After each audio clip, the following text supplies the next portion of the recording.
That was a mission. That was a mission. All right, here we are, ladies and gentlemen. We are in the studio for the first time in, looks like 4 months. We're in the Rosie Murphy channel. So welcome to all of you. We're going to have a small crowd tonight. There's no doubt about it.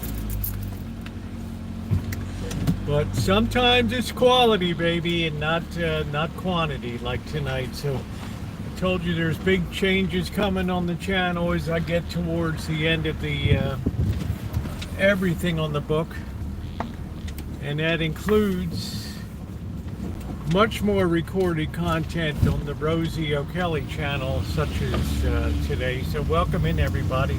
I'm glad to see you here tonight. Bobby, hello, good to see you. You are taxed for socialism. How you doing? Is that Shimei? Wow, Shimei is, are you back from vacation, Shimei? It's a little hard for me to see the side chat. Let's wait till I get into position. Ron, how are you? Yeah, we're gonna be starting to swing up more on this channel. This is gonna be for a lot of live streams and a lot of how-to videos that are be coming up. The main channel is going to be more everyday recorded content, and then a few times a week going live if it's going to be like Friday nights, or we're going to be doing a live stream, a street stream or something like that. So it's good to see everybody. Thanks for coming in.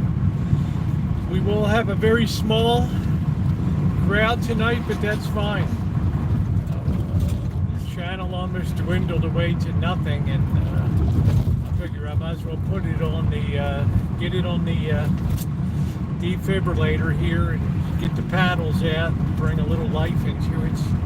So happy Sunday to all of you. I'm on my way to get a coffee, and today I was specifically taught, well, it's been a recurrent question that a couple people have wanted to really have torn into, and that is the question. We're seeing a lot of YouTube shorts and other videos of people saying it's almost becoming untenable now to do things like buy groceries. There was a woman that had a video. She went shopping in June of 2024. She went shopping exactly a year later. She bought the same exact items.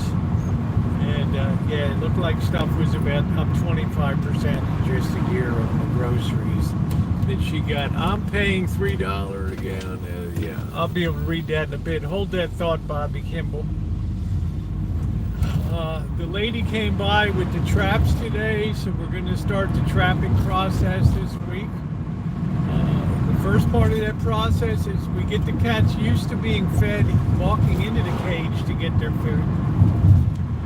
Once they're kind of used to it, then we set the trap one evening, and then they hear those food cans opening. Yeah, they're around, and then bam, into the trap. And that's it. And they go get the sack snipped or sewn up or whatever's going on. So it's all part of the process. So stand by. I'm going to grab a coffee here. Let me make sure I'm charging, which I'm not.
goes on. And I'm paying $3 a gallon for gas. It's not a gun. It's the states. Yeah, we're paying $4.29 still for gasoline here. It's just like everybody needs a piece of the pie. You look at some of these state budget deficits. Yeah, they're going to be a little much because at the end of the day, states don't have the ability to print their own money like the federal government does. Isn't that a nice luxury? So you either have to borrow it or tax it. There's no other alternative. So you must be prepared to hear. I see some districts around the United States, they're putting tax ballots on to raise emergency. It'll just be a 5-year emergency thing. They always get extended into infinity. We know that's the case. But what is the alternative they have? Everybody wants to borrow. You look at Japan, you look at Korea, you look at Hong Kong, you look at a lot of these nations, and yeah, their interest rates are now at all-time highs in Japan, just like that. But they're still half of what they are in the U.S., and that should be a cause for concern for anybody. But today we want to really drill down and have an open discussion about the cost of stuff. And there's a lot of inputs in that. We'll try to keep it interesting and try to keep it simple here. Maybe we'll be able to shed light on this, and maybe we'll also be able to see if things might come down in the future. And I think that that's really a key to it all. Is yeah, stuff can be high now. Things like lumber, they're coming down. Things like coffee, they're not. We have tariffs kicking in. We have a very tough tariff situation with Brazil. I think we hit them with a pretty stiff tariff, if I'm not mistaken. And who knows how that's going to be resolved? I don't know. This woman was buying, and she bought a bag of 8 o'clock coffee. Now, 8 o'clock coffee is not fancy ass coffee. It's not top shelf stuff. And it was like 100% more than last year she paid for, in June of 2024 for that coffee. So I start to get a little nervous when I start to get a lot of stuff coming into my feed. People that are really struggling to make ends meet, really struggling to put food on the table, and now a lot of the SNAP benefits are being cut too. And it's one of the problems of being in a global economy. It's also one of the problems of having other nations that have rising standards of living. It used to be that nations that were, developed, of which there weren't a hell of a lot of them, they were the only ones pulling off of the commodity problem. In other words, places like China, people growing up, my wife in China and other people, it was all about 1959, 1960, the Great Famine that swept through. And people would almost whip you if you left 1 grain of rice in your rice bowl. It was that bad during that time. And it's basically all that the people ate. What are we doing, bro? Was rice, a very simple, one-dimensional diet with very little in the way of other choices, very little in the way of meat. You might have a little piece of pork or something that's cut up and put in your rice. You'd have that rice for dinner with a little bit of pork and maybe some vegetables, some bok choy or maybe choy sam or something like that. And then overnight you would soak what was left over with water, and the next day you would have what's called congee, which is like a watery rice. I couldn't eat that crap in the morning, but yeah, they suck that stuff down like they suck that stuff down like yeah, it's Four Seasons or something. And I could never eat that kind of crap. But now look at China today. And everything is all interconnected.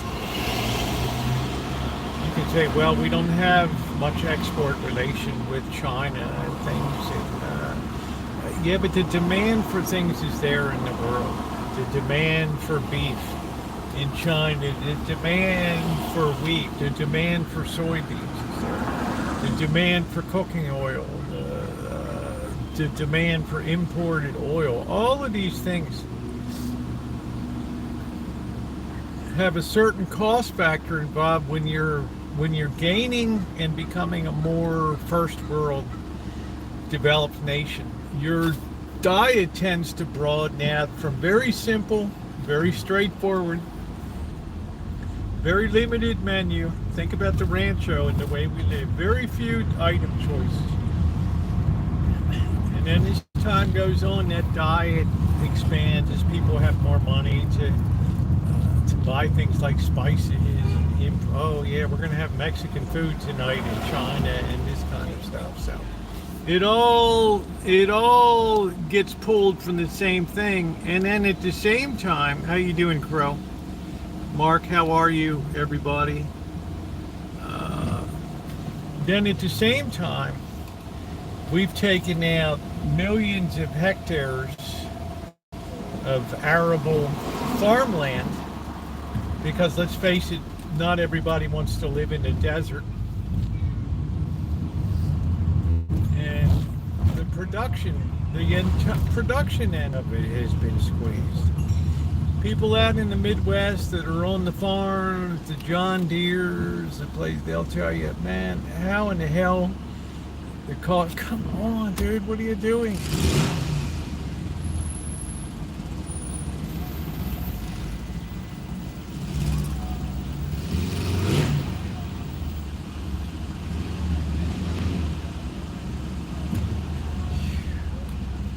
Come on, idiot.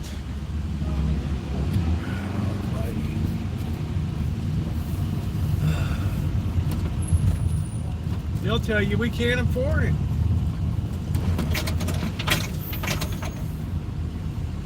We have crops that are being grown now that require very, very precise conditions of germicides, bactericides that are sprayed on them, and all kinds of fertilizers have to be put on them. You sign these contracts with these big these Pillsbury's, these Archer Daniel Midlands Corporation. They're all telling you how you're going to grow your shit.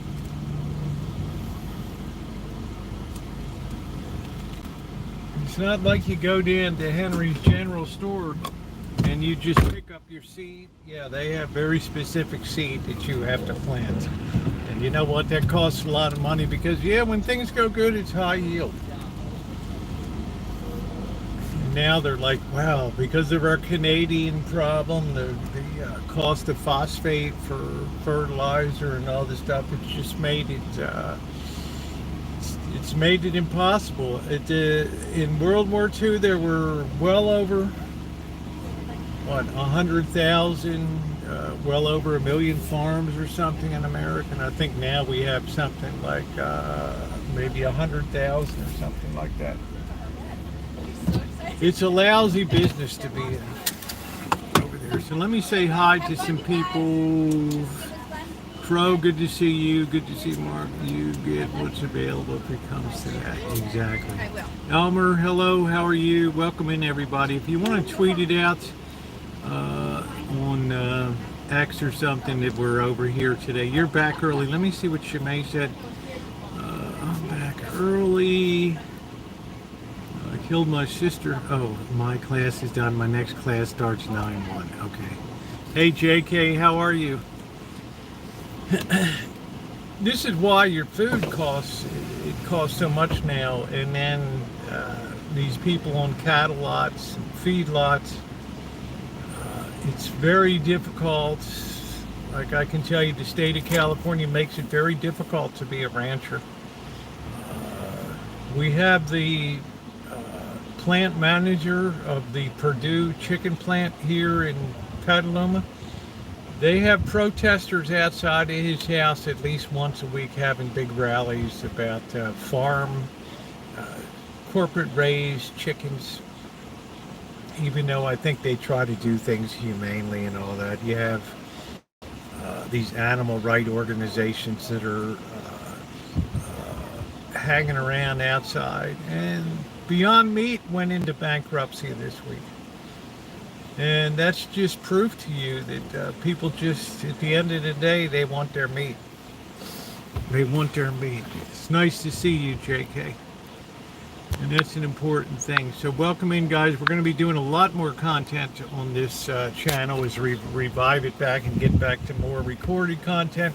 Thank you to those of you who've watched the Berkeley travelogue. It's a long one.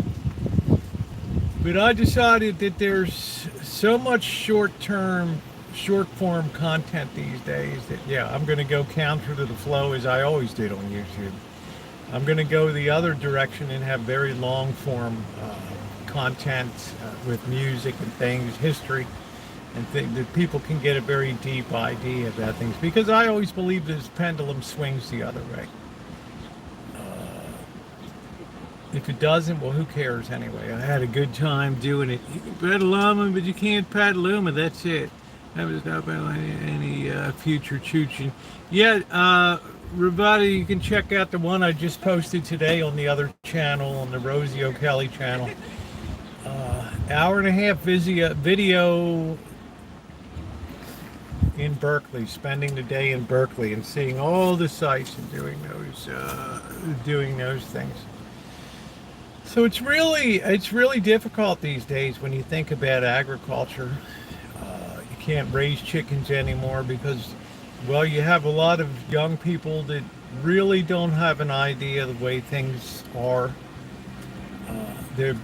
Young people tend to connect the dots very simply and in a very straight manner.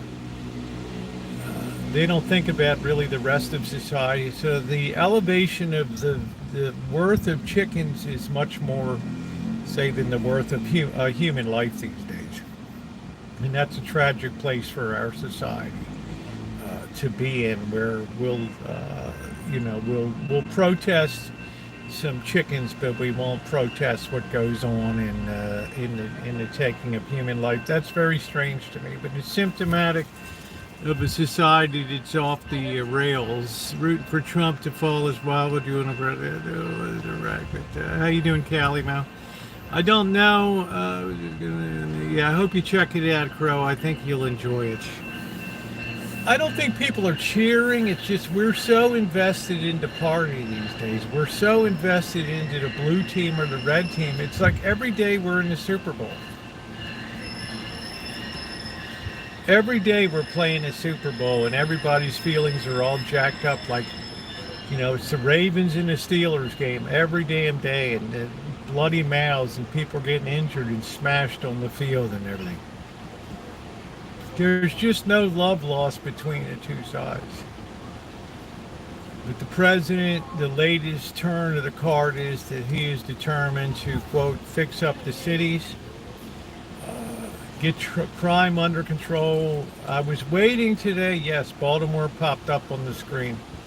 Baltimore and Chicago. I would think that Baltimore is the next easy fish to take on out there. But it's not a slam dunk.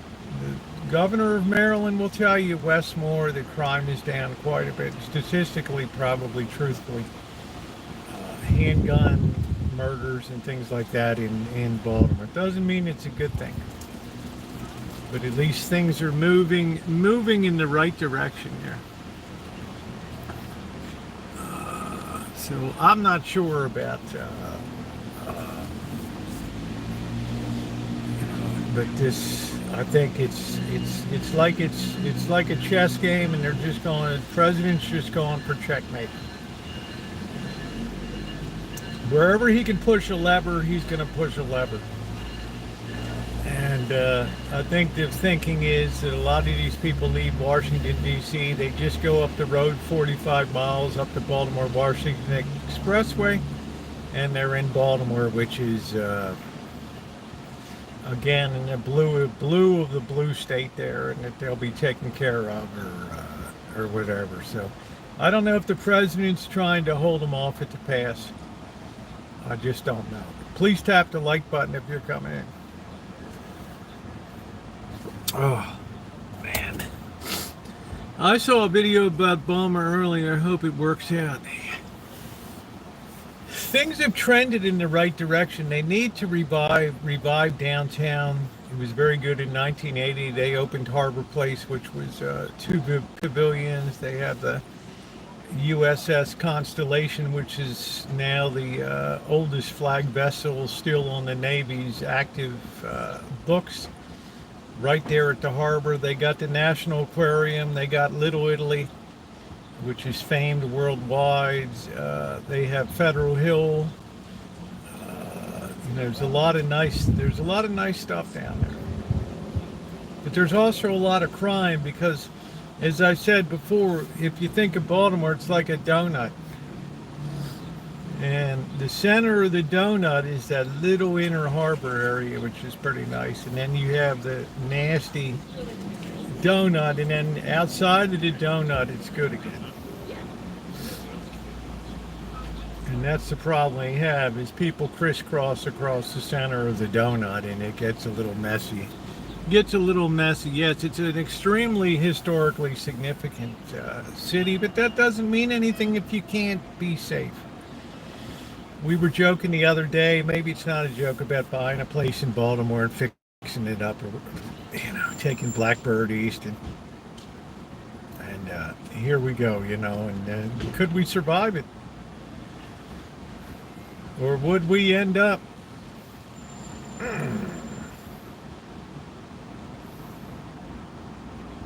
right, because I wouldn't give a plug nickel, right? Blackbird ends up in the pen. Yeah, it ain't going to be a happy land. It ain't like a California pen. There's going to be a whole ramp up in stuff. Yeah, it's a chess game. Very, very, very significant city. So we have that pressure on farming that's just boosting up prices right now. That the cost of putting down an acre of seed and fertilizing it and using these expensive genetically modified seeds, I think it's a case once again, where these corporations have got people by the balls. You sign a contract with us. It's like McDonald's. You don't just say, I'm a chicken rancher and I grow 1 million chickens a year. McDonald's is like, yeah, that's great. But if you want to be a supplier to us, this is what you need to do. You need to tear down all of your existing buildings. You need to put in this very expensive climate control system. You need to use the feed that we tell you to use. You need to be open to inspections at a moment's notice. And even then, you do that for 2 or 3 years, and some of these people for Hudson Food and Purdue Farms, they would lose their contract after 2 or 3, inexplicably. It's like, well, we don't need you in the rotation anymore. Hey, bro, I just invested $500,000 in equipment and stuff. Yeah. Yeah, but we're raising Franken chickens here. The big 6-pounders, man. A lot of juveniles. Yeah, I'm not sure what the crime flow is in there. But one thing's for sure, we have a declining number of young people in the nation today. And also the people that were big hell raisers in the 2000s, 2010s, the Baltimore riots. These people are 30 and 40 years old now. And you get to that age, and sometimes you just want to click on the Ravens game or click on the Orioles game, put your feet up, watch a Netflix, and just say, you know what, homies?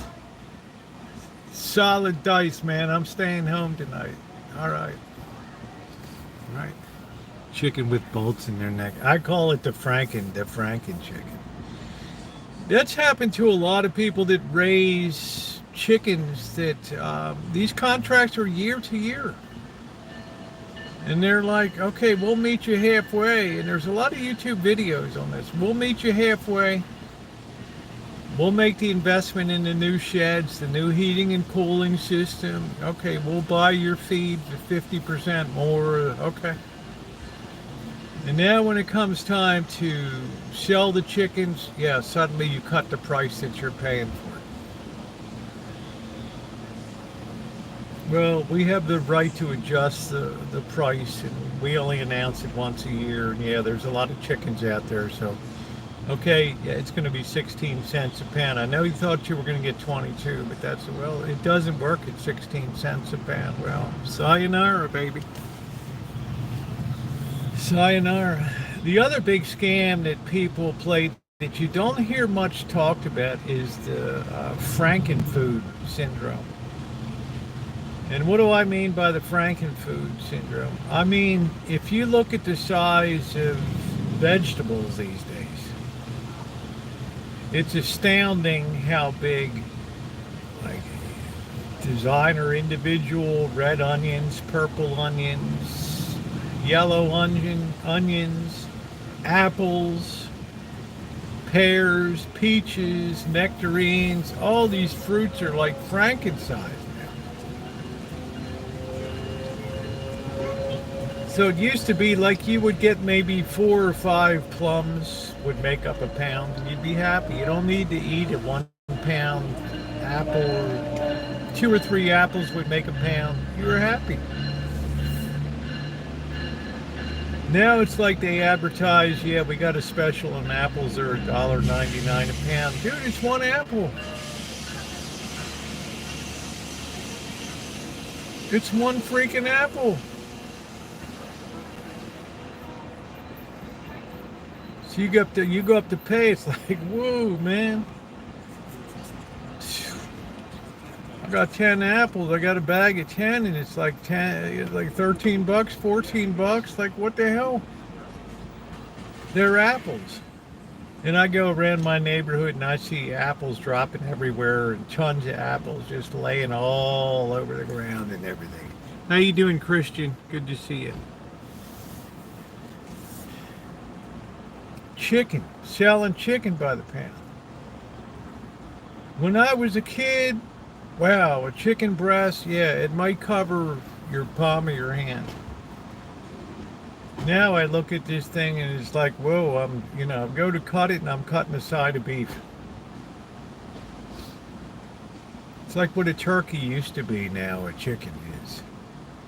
And I don't know what they're injecting into that thing, growth hormones and all this. I don't give a shit at my age, but I'm saying, now they want $1.99 a pound for chicken, and you're lucky if you get,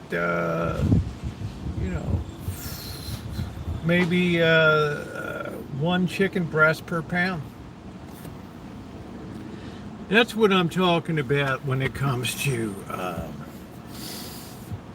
upsizing the food, just like they upsized sodas, just like they upsized French fries and things like that. It's like they want that additional money, and they give you more volume for that additional money.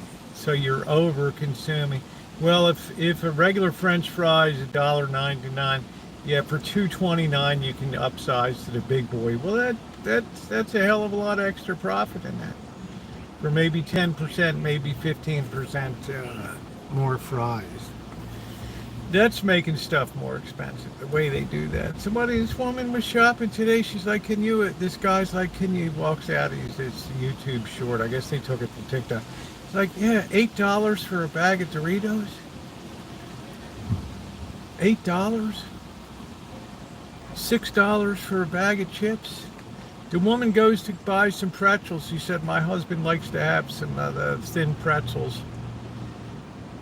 She lifts up the price thing. She looks at her receipt from June of 2024. They were $3.99. Now they're $4.99.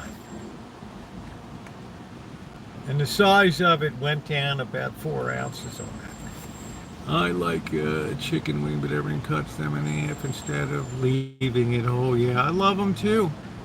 Yeah, the American, hey JJ, the American population is upsized as well too. It certainly has. You can look at women today, and I've said it for several years, that the growth of the average size of a woman over the last 20 years, in my lifetime particularly, has been astounding. Absolutely astounding. And I don't want to say they're becoming more masculine, you see more, and I'm not saying there's anything driving. You see more women driving a car and a guy's just riding along. It's like, I call it the modern Black Widow syndrome. If times get tough, she might end up eating him. I don't know. But it's been remarkable to me to notice that, and also the volume of food that people will put down. I don't know, I got to tell you, when I grew up, maybe Thanksgiving, maybe Christmas, maybe New Year's, the only time I ever heard about seconds, you want a little more, I mean, you got a plate and that was it. It was 11 people feeding on the table, yeah, you got a plate. Drums and Vlad's versus, yeah, that's it. And look at the price of it, Shemay. Wings used to be what they had trouble getting rid of. And then Anchor Bar in Buffalo, New York makes them popular. And Duff's Original Wings, and off we go. And what used to be 49 cents a pound, 39 cents a pound, is $5.99, $6.99 a pound now. Because demand is so high for it.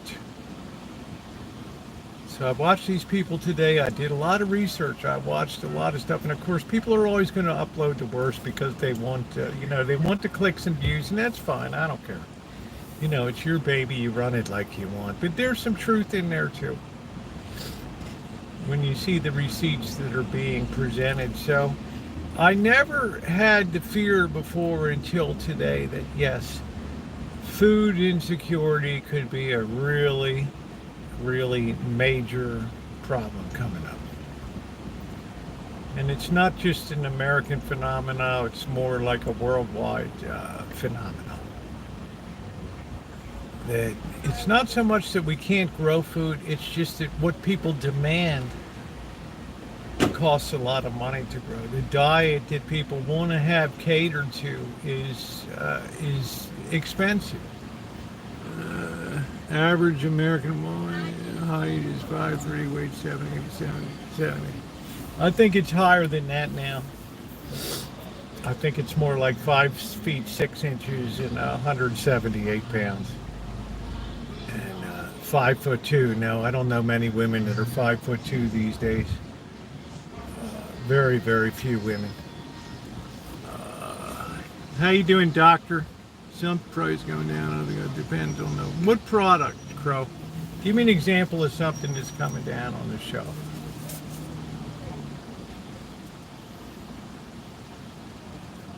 I mean, it's hit New Zealand too. A lot of people in the comments section were from New Zealand saying, yeah, we're seeing the same thing down here. Some of it may be climate change.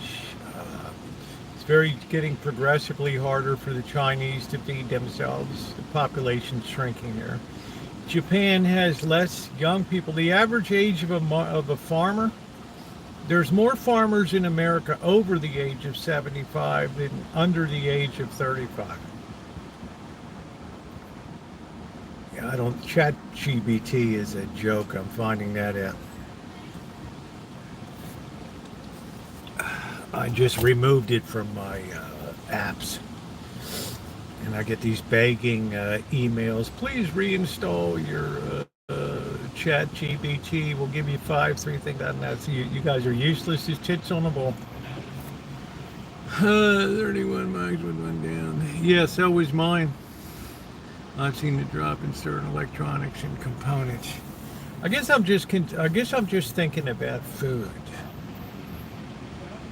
And then I'm looking also at the corporations, and I'm thinking, you guys are really in your heyday. The squeeze is on Kroger Corporation, Safeways. Even they're getting into the act a little bit. But this guy had this, it's up on the shelf, $5.99 for a box of Raisin Bran.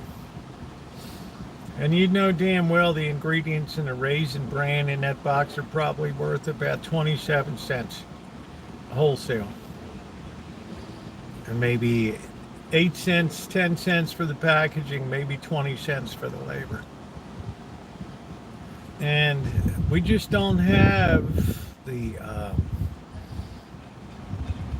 in a population, it's 300, well over 300 million people. We don't have an increase in major food production companies, manufacturers. We basically have the same ones, except for boutique ones, that we had when I was a kid.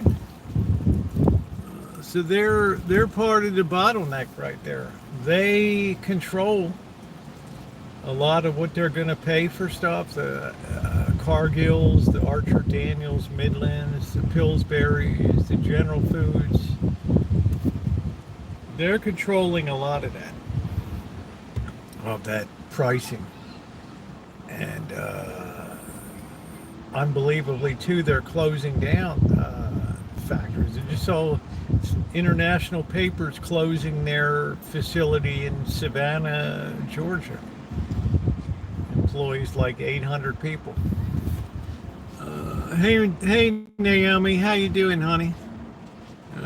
Yeah. Beatrice Corporation was absorbed by, I don't know who it was taken private or something. My last McDonald's order was $10.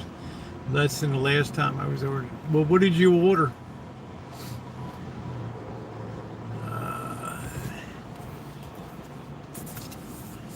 Depends what you're ordering. It also depends whether you're using the app or not.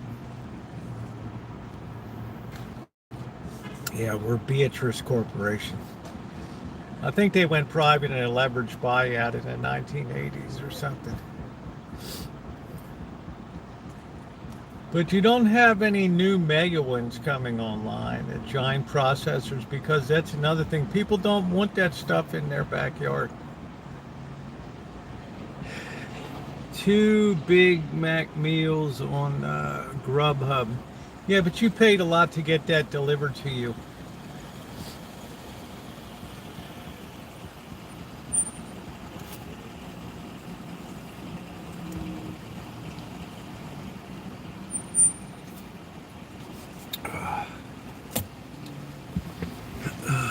If I go in here for, if it's a special twofer, but that's not when you walk in. And then you're starting to see more of these electronic boards at fast food places that they can charge surge pricing now up there. So if in Los Angeles it's 95 degrees in Inglewood, and it's like hot damn summer in the city and everybody's in a meltdown mode, they see the McDonald's up ahead, it's like, I'm going to stop and get an iced tea, sit in the air conditioning, which they don't even put on anymore. I'll at least be out of the sun, and I'm going to get myself a Coca-Cola or a Fanta Orange or a Dr. Pepper or Mountain Dew and sit there for a while. And yeah, with that heat comes the AI algorithm that says, hey, this is your additional profit today. If at this moment in time you go ahead and increase the board to take advantage of the surge pricing, would you like to do this? Yes, no. And it adjusts the whole, hey Hunt, it adjusts the whole board. And then maybe at 8:30 at night, it's back down again. It's the same theory as people will pay more for an Uber much more to go to a 49ers game, to get driven right to the door. You're going to pay $150. Off hours, it might be a $50, $40 trip. ConAgra bought part of Beatrice.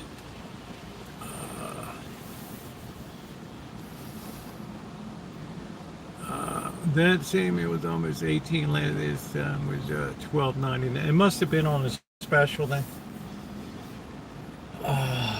Plus, I don't know what extra you pay for Grubhub. But see, now we've priced what they're getting out of the restaurant. They now have to give up a certain percentage of that to the delivery companies. So they overwork the kitchen in the back, humping takeout or getting takeout orders ready, besides feeding the people that are in the restaurant.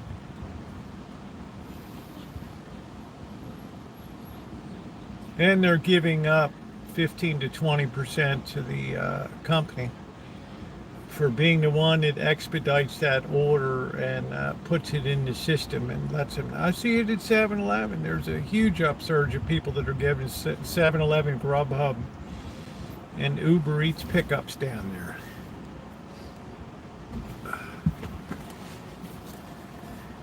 So all this stuff is why your food is more expensive. Is it going to get worse in the future? Well, you have to look at some of the other factors that are in place. Right now, it's very hard to export beef out of this country. Wheat prices are down, corn prices are down, soybean prices are down because, well, we're in this battle with Brazil. I don't know what we have, a 40% tariff. Brazil is a huge supplier of frozen concentrated orange juice, huge supplier of coffee, huge supplier of soybeans, corn, and countries like Russia, countries like China, they step up and say, you know, I think this month we're going to go with the Brazilian stuff. You guys just keep your stuff in your country, and yeah, if we need it, we know where it is. Thank you. I'm not saying McDonald's is Soylent Green, but it's close. Well, you have to remember that, what do you think goes on at McDonald's headquarters in Oak Brook, Illinois? Their whole operation is dedicated to maximizing the profit and having that profit grow over time. And the way they do that, you either raise prices, shrink quantities that you're giving people, some combination of that, or else you cut the input costs dramatically. That's why their goal is to have everything at a kiosk. There's no people working inside. It's all in order. There might be one schlub in there that's just making sure, you know, nothing goes nuts, nobody breaks in, and it's all totally automated. Just point. People can't read, so you actually have to just point to what you touch, what you want on the screen.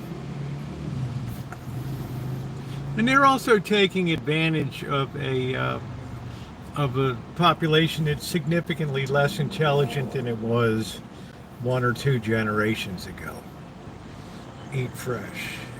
Yeah, get your frozen. So what they're doing in that headquarters, every single day is donated to, every bit of thrust is towards lowering the cost of the product that's going out and raising the prices and volume of it, which is a tough trick. So somebody comes through the door and says, well, we found a way you can add a little more flubber to your chicken McNuggets, and I want to show you this test data that shows that people actually like the chicken McNuggets that have a little more flubber in them. And the good news for you is we have these for 10% less than you're paying now. I mean, it's that's a significant difference to McDonald's. You know, we're grinding up the cartilage bones. We're soaking them to soften them. We're milling that down in the big blenders to make like some kind of joy juice, and we're thickening that up again, and we're putting it in with the chicken.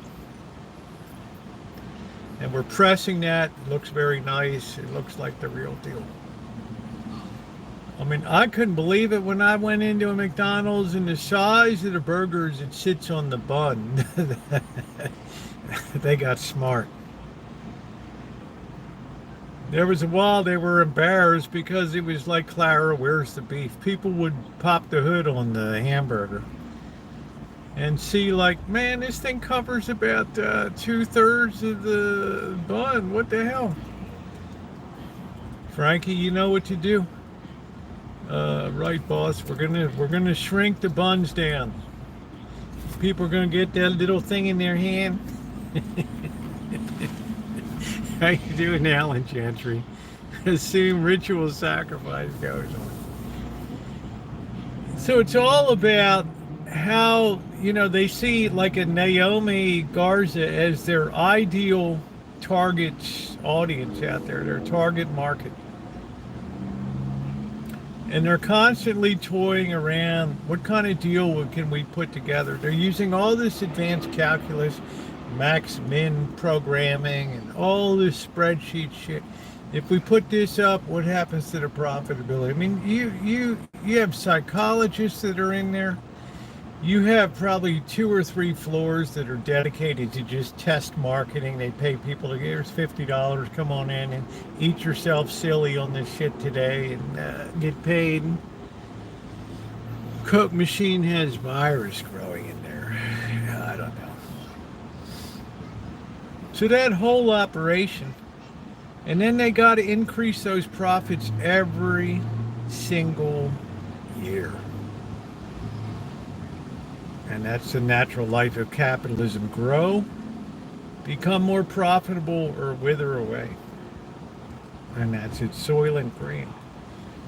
Soylent Green kind of failed, Crow, because they tried that Impossible or Beyond Meat or whatever, and that moved beyond profitability.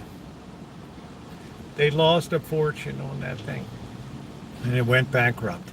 But they'll keep it going like a mummy on life support for a couple years. Somebody figures out, what are we going to do? The trick with vegetables are supposed to be cheaper than beef and meat. And these damn things end up costing more than that. Let's hit that thumbs up button if you haven't done it. Like up the stream. They end up costing more. I'm sorry. You want a guaranteed loser? Charge more for a plant-based burger than a real meat burger. You just signed your death knell. Yeah, you get a lot of publicity at first. I'm right in there. They had the Impossible Whopper. It tastes good. I mean, they're still around, but Beyond Meat is beyond saving. Yeah, like the veggie patties versus the beef patties. I mean, what am I missing here, Crow? What am I missing? I put a bunch of peas in. I put a bunch of ground soybeans in. I put soybean oil in. I got all these wicked flavors. I got a shitload of sodium I put in because salt is flavor. And that's going to cost more than...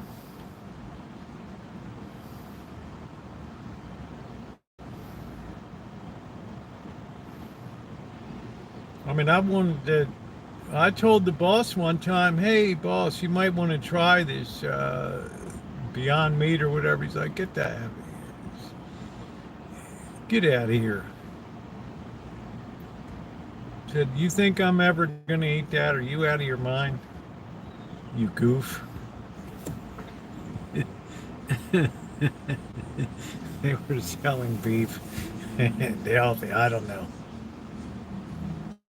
It is so ridiculous. Well, prices have to come down. The input prices have gone up. But you got to understand, Naomi, there's another factor too. People have this propensity to want to get paid for their labor. And they want to get more. You work at Starbucks, you want more money. You want a bigger cut of the pie. We're unionized. We're on strike. Yeah, we want more. I don't care about your 10% off for a coffee or whatever. I could care less. You know, take your kid to barista day on Tuesday. I don't care. Like the elephant trainer said to the elephant, up, Simba, up. When people feel like they're falling behind economically, there's always that press to want to increase their wages because they have a legitimate point. My standard of living is falling down as I'm working here. But it's all part of a country that's trying to artificially maintain a standard of living through massive government intervention and stimulus. And we've talked about that before. This nation spends $140 billion feeding people.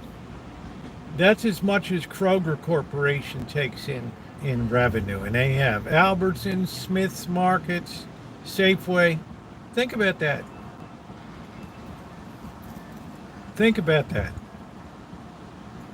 The government, that's not even the states. Right, whatever kickers and whatever sweeteners the states have, that's equivalent to the revenue of Kroger Corporation. As if the government's going in there and every Kroger, every Albertsons, every Safeway, and buying everything to give all the people for free.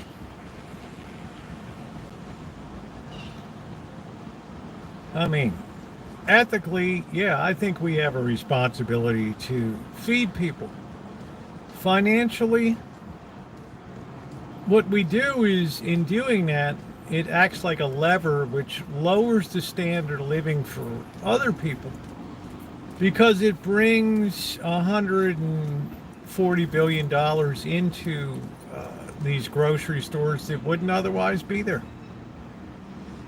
Some smaller measure of that would be there. Meanwhile, Brian, Janet's out every day. Yeah, I don't know what that means, AA. You could be a little more specific, like AM, PM, coffee.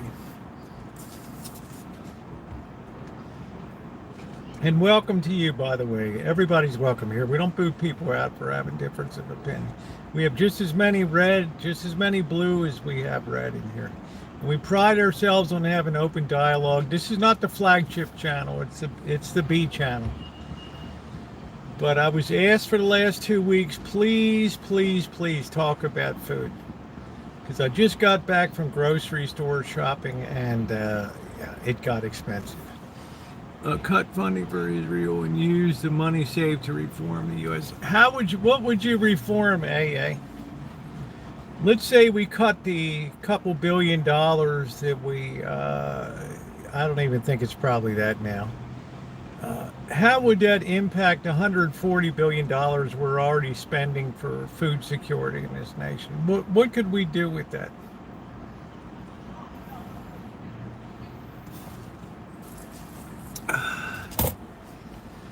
Yeah, and play video games. That's the big question to be asked. Right. That's the $1 million question, and I'm the furthest thing from a Zionist. I'm not Jewish. I don't have a rooting interest in what goes on over there. I would love to have peace in the Middle East. Rent, food prices. How do you do that? What more could we do for people that we're not already doing in terms of rent subsidies? We spend almost $200 billion a year on housing. $150 billion a year on housing, which is effectively driving the cost of housing up for other people. Because the government can write a check without worrying about whether it bounces or not. You or I can't. We have to pay cash money. Nationalize, not, no, national, no. Then who decides what? The Board of Governors, no thanks. Welcome to Corruption 101. Sorry, it's not in the human nature to have the sense and the ability to run an economy. That's been proven through the rank failures of socialism and communism through history. Equal misery for all. So yeah, that's a non-starter in my mind. Yeah, I'll be the one to decide what the prices are. Why? Well, because I'm the one that people want to be here. What do you know about it? I know the people like me. And then 2 months later, oh shit, here come the kickbacks. Here comes the corruption. Can you say Joseph Stalin? Yeah. Kim Jong-un. Yeah, it's a cesspool. I know a kid at 30 gets snapped, get free rent with 2-bedroom. Now, how does he get that, GTV? How does he get that? No, people drove themselves to heavy debt, not the private sector. We take that on willingly. You don't have to have the new car. You don't have to have the fancy eats, the Uber Eats, the Netflix, the Peacock, the Disney channels, the sports tickets, the latest Taylor Swift concert. Yeah, you don't really need it to survive. Yeah, it's Crow. It's a pathway for immediate corruption.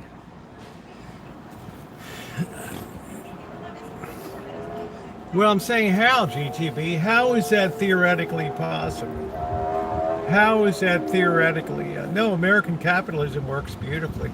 It's just when people in Congress think they have a better idea of how things should be spent in the public sector.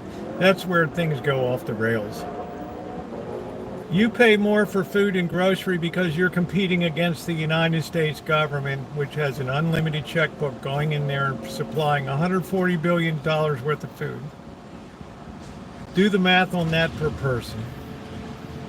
And close to $200 billion of housing for people every year.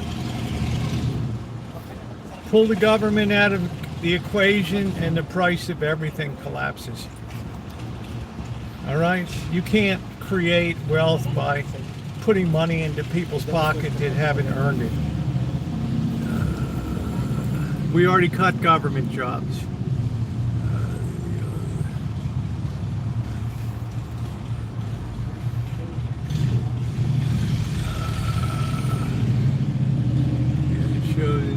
Because you rent it. Yeah, but you know, when you're a certain age group, unless you have some debilitating illness, some disability, which is $800 a month, and maybe a Section 8 voucher, there's no government that's going to set you up in housing with food, utilities for nothing. Especially if you're a younger man.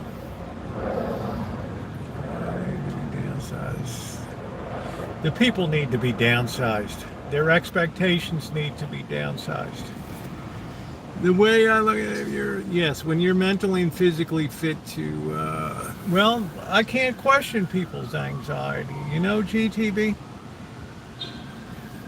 To me, much of psychology is a bunch of bullshit. It's just a splainer for, human failings and a lack of fortitude.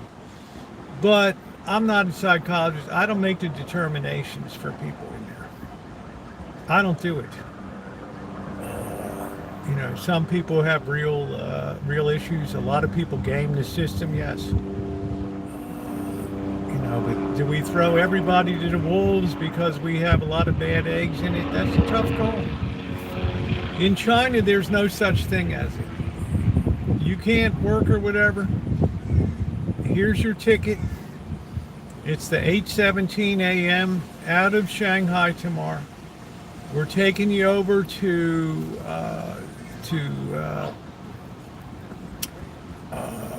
Sichuan province.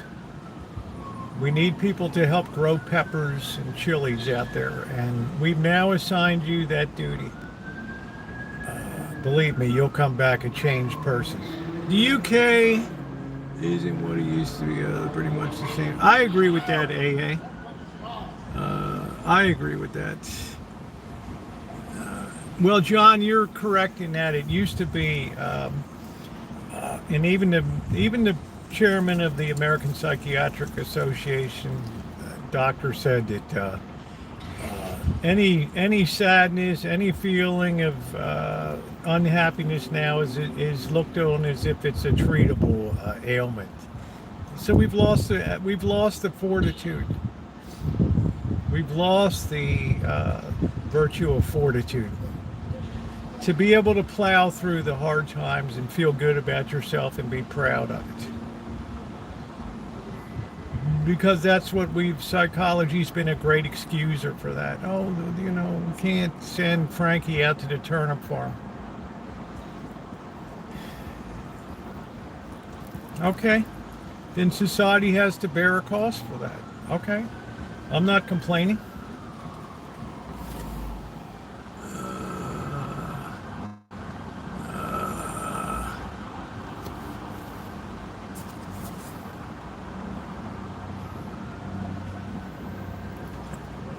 I got Alan Gentry, went into a theater of war, front line,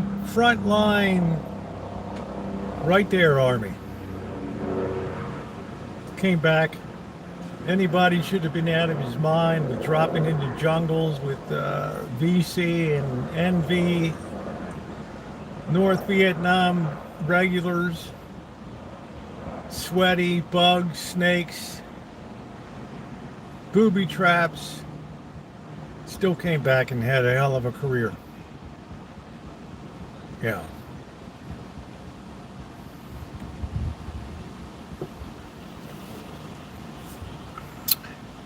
See it, Elmer. Yeah, Frankie's the turnip. I'm just saying, it gives you a sense of self-worth if you accomplish something.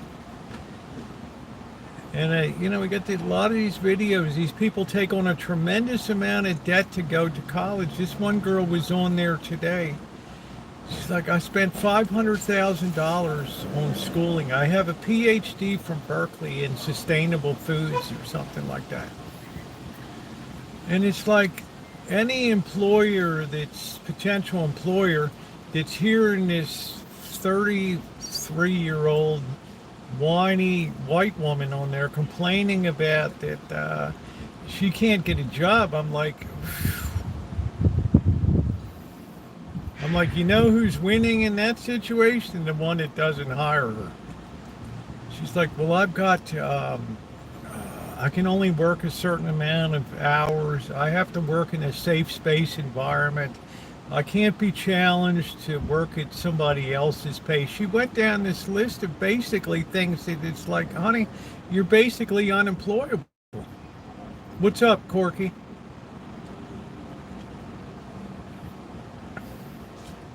Doesn't matter how much you spent on something. You start to put these parameters. Yeah, I need a job that it has to be tailored to my schedule. I only want to work part-time. Yeah, once in a while I can step up to a project. But yeah, and I need it to be a safe space. I don't want to have conflict with colleagues. I've had that through school. You might as well just,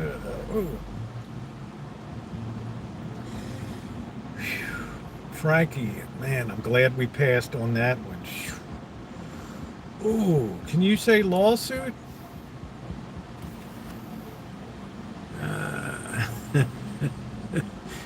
I told him that he couldn't do.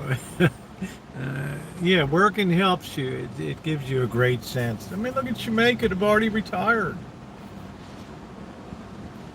She's got her finger in so many pies. Legitimate Christian ministry. Government job. High-level government job. Takes care of her mom. Puts up with his sister. Goes to school.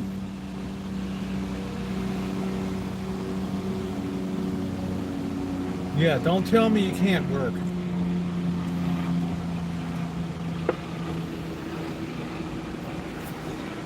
I don't know how she has time to sleep. I'm retired. Yeah, I'm super busy. But people equate what they spent for a degree with what they believe that they're worth in the marketplace now.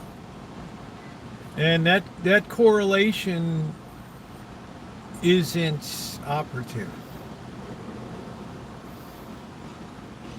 Not operative anymore. I went to college. That entitles me to a good job. Not in this world now.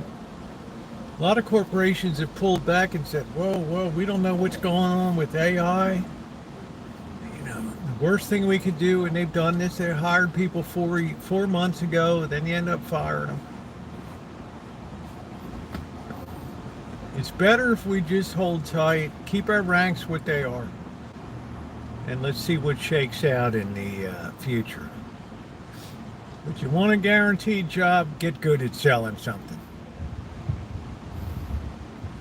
It's always a place for a good salesman, a good rainmaker to go out there and sell shit.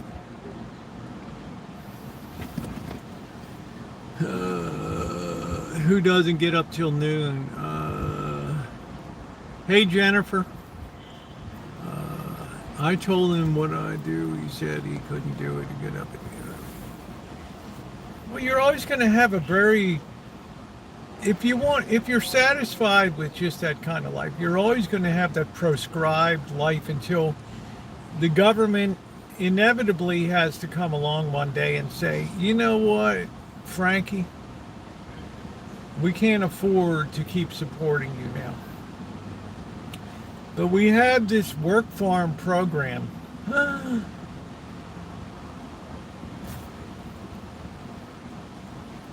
What the F did you just say?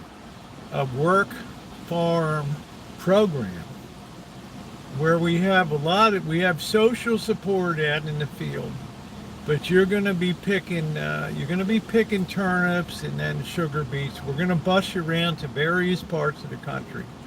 You're going to make more than you're making now, right? And we think it's been proven psychologically that this is good therapy. Oh, hell no. Oh, hell no. Get the ACLU on the line. Oh, hell no. Oh, no. That day's coming for people. That day's coming. You know, the anxiety boy. Well, like I said, I can't pass judgment on anybody. Psychologically, I know, though, human nature, if you give people an out, they're going to take it in massive numbers. I feel sad today. I just don't want to get out of bed. Well, shit, I've worked 22 years getting up at 5 o'clock in the morning. I felt sad about 80% of those mornings. Right? Right. 10% of them felt like absolute shit. Right? But I couldn't think of not working, letting everybody else down. Hey, Amanda Hoggenkiss. Cork has tree stands to build in protest to come. That's it. That's the hard day that people are going to have. I'm happy, Shemay. You're a person that's plugged into the world. You're like the state of Delaware plugged into Maryland. It's a natural fit for you. But we're coming to a time now where we have to do some type of triage to see what we can afford to spend anymore on sustaining people that are non-productive in society. And I don't mean non-productive in the sense that they're worthless. I mean that they're not economically putting anything into the system in just the rawest way of looking at it. That's the decisions that are going to have to be made. We got 40 million people lined up to go into nursing homes and things. Who's going to pay that $4,000 to $8,000 a month?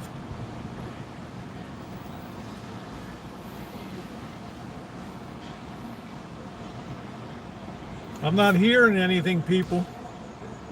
Talk to me. Who's going to pay for this? Well, we could just raise taxes on the rich. The world doesn't deserve them. That's it, Corky. And it guarantees you lots of that. This girl today was unhinged. Smart girl, just knows her shit. You don't get into a PhD program in Berkeley for being a dumbbell. But her sense of entitlement was something that you would not have heard 50 years ago. This sense of humility is gone now. This sense of humbleness. This sense of, yeah, I'm just happy that people would, in my time, people would come home and, oh God, I got my foot in the door. What are you doing? I'm shoveling shit. And you're happy? Yeah, I got my foot in the door. Go to work? Yeah, look cheery. How you doing, boss? That's a very fetching tie you're wearing today. Okay, here's your shovel. Shut up and get shoveling.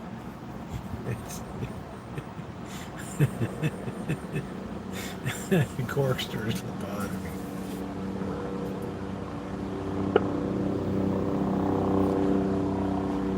We've reached a point now where we've stressed out the whole system.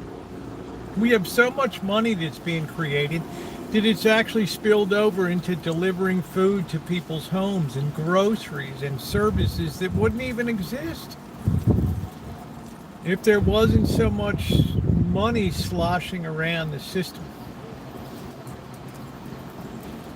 Netflix subscriptions and Peacock and Paramount and which one? I gotta have them all, dude. I might miss the Real Housewives of Upper Slobovia. Yeah, I need them all.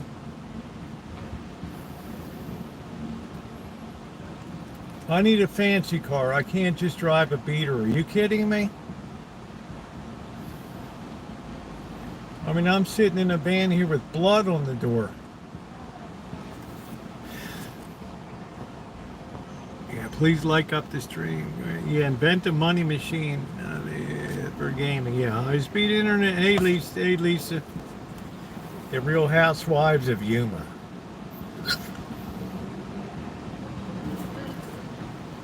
I'm just saying, ladies and gentlemen, we're coming to the time where some real hard decisions are going to be made. Real hard decisions. You look at the rate that debt is growing. You look at the little bit that spending's been cut, the little bit that tariffs is raising in the overall scheme of things. And as more people get laid off, the demand for items will go down. The tariff revenue will decline as people stop purchasing. Well, I can't afford a Honda if it's 20% more than it was last year. I know it's a great car, but I just can't swing it on my budget. So tariff revenue goes down. United States income taxes go down as less people pay taxes because they're not working, and more people are drawing off of the unemployment system.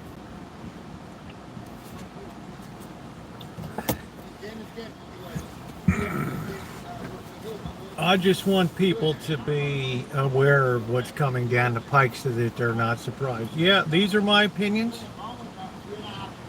but I see nothing in the current composition would change the way I feel about the stresses and strains that I see evident, and I see particularly among young people that have been educated. Not so much the guy that's out there humping wires and apprentice and trying to help out on the job, or the guy that's humping pipe to the plumber, running to the supply store to pick up parts and all that shit. No, it's people that are very educated, that have massive amounts of debt that they've taken on, with the expectation that this is the traditional route in America to get ahead. Well, things change. And sometimes things change radically. Unemployment here pays 80%. Yeah, but that's going to end too, Christian, because the money is going to run out of the system over there because the export markets are going to begin to dry up. China is in a vicious depression right now. Not quite at the point where people were ready to take up their choppers and their knives and hit the streets, but banks are silently failing. The stresses on the EU are beyond belief to try to cover budgets and to keep afloat. The United Kingdom is a perfect case in point. They've been gutted by their immigration failures. So when you look at the cost of things, yeah, what you think that can be covered now is a very high likelihood it won't be covered in the future, because it depends on the money that's coming in.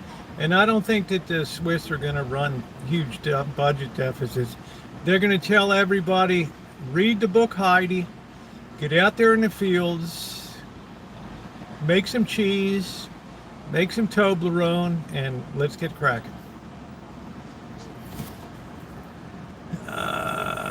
Yeah, it's very, yeah, they're just the leading, they're just the, if you think of the world economies as an airplane, they're the tip of the, they're just the tip of the plane out there where the pilot sits. So they're just breaking the air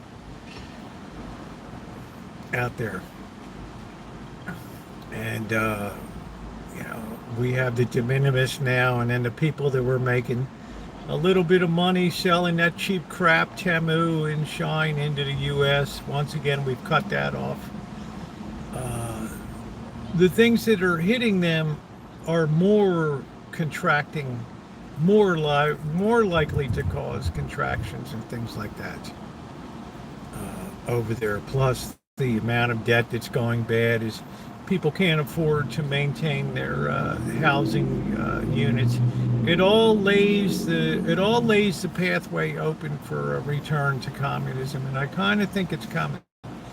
They pulled all the credit cards and passports of a lot of middle class people. They told them to turn in your passports. You ain't going to be traveling. A lot of these people be like, we're not coming back. No, you're not leaving.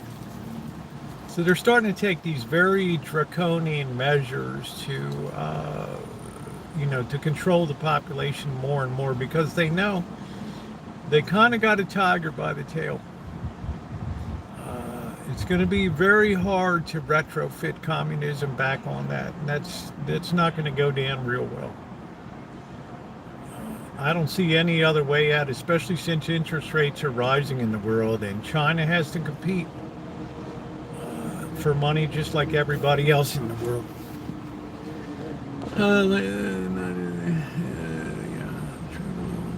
It's a natural idea, globalism.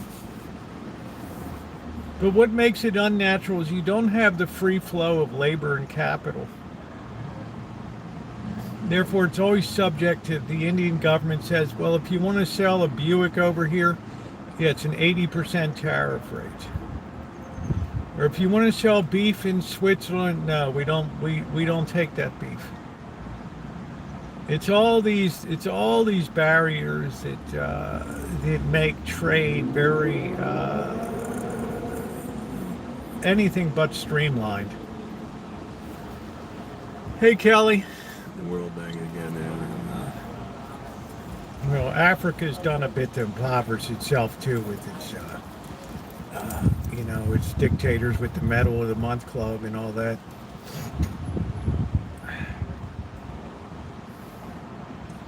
And China is becoming very hated in Africa now because they built all the airports, the railways, and now they're like, we'd like to get paid.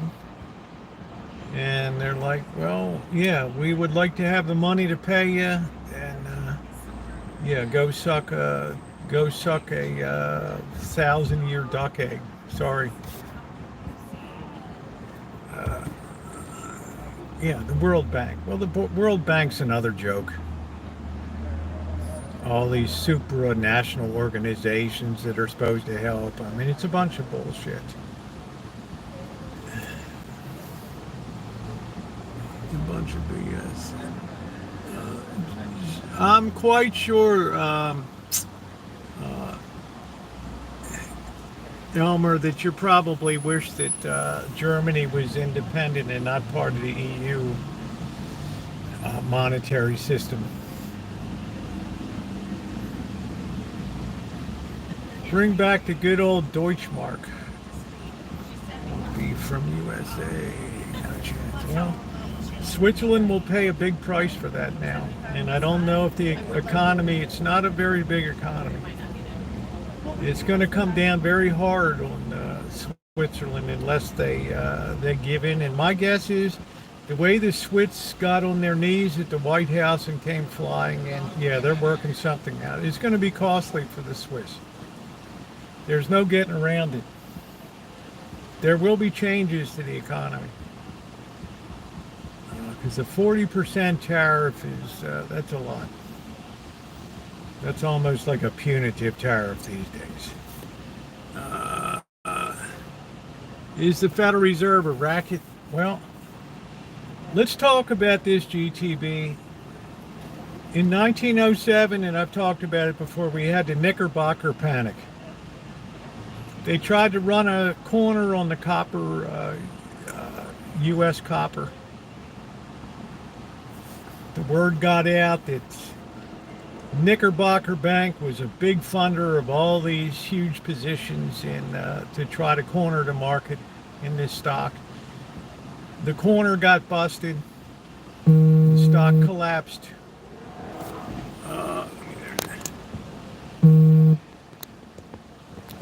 The stock collapsed.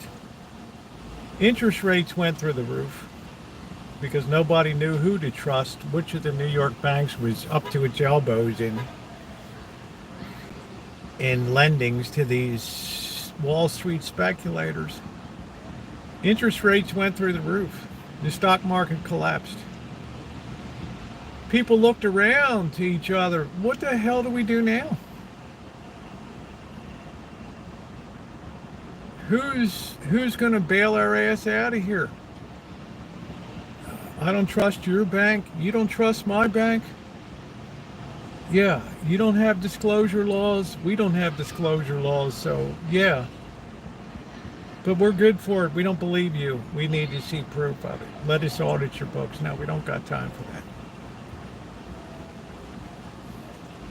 They go to visit J.P. Morgan.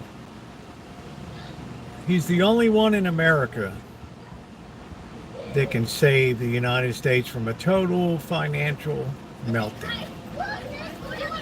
And he goes and says, okay, I'm going to personally guarantee this bank, this bank, this bank, this bank. J.P. Morgan and Company will guarantee and underwrite these banks. But this Knickerbocker, yeah. Sorry if you had money in there. And instantly interest rates came down and the market was easy again. We need a lender of last resort. Imagine if we didn't have a Federal Reserve and we had another 1929 panic. Who would step in as risk went up and people didn't want to lend money to each other because they didn't know if your bank was solvent? We told you we're solvent. We don't believe you. We saw you at the country club partying with your crew. Yeah, we think you run a shitty operation. And now we got people at the door demanding, beating on the door. Give me my money. Open up your doors. It's like it's a wonderful life. I don't know, but that's got the looks of a old-fashioned run on the bank. That's why we have a Federal Reserve. Okay, what's up, Chef? That's why we have a Federal Reserve. Somebody's got to be there to backstop this shit and stop a run when it begins, or shut down a weak institution and put a gun to Bank of America's head and say, you're taking over Washington Mutual. What? I don't know anything about running a savings and loan. Yeah, but they got countrywide mortgage, and you're big enough that you can take it on. Yeah, you're gonna eat the pavement for 10 years. But this is the new reality. Either that, or you're gonna find yourself very restricted in what you want to do on Wall Street. Thank you, Henry Paulson. Thank you, Ben Bernanke.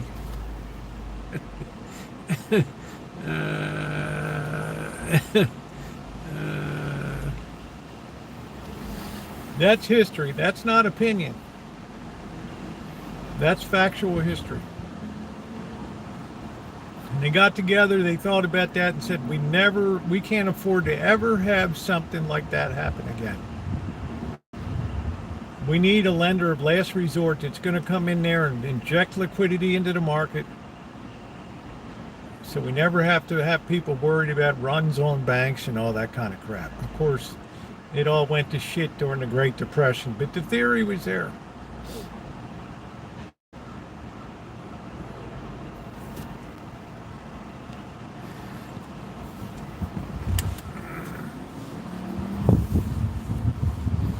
So, does the Federal Reserve perform a function? Yes, it does. But we have a president now that doesn't really understand how interest rates get set in the marketplace. He believes that the Fed leads interest rates, and the truth is the Fed follows the short-term money markets. And there's not room to cut underneath of the 30-day T-bill right now. The market's saying there's no space to cut. You think Powell is stupid? Do you think he wants to stand in the limelight and be called an idiot, a numbskull, and take that pressure? He knows. He knows what's going on. He knows his job. Disagree with what, John? You have to be more specific. The Fed follows money markets, it doesn't lead them. And right now you have a 4.33% 30-day T-bill rate. The next Fed cut would be to 4%. It would be under the current market rate that the market's paying for short-term government paper.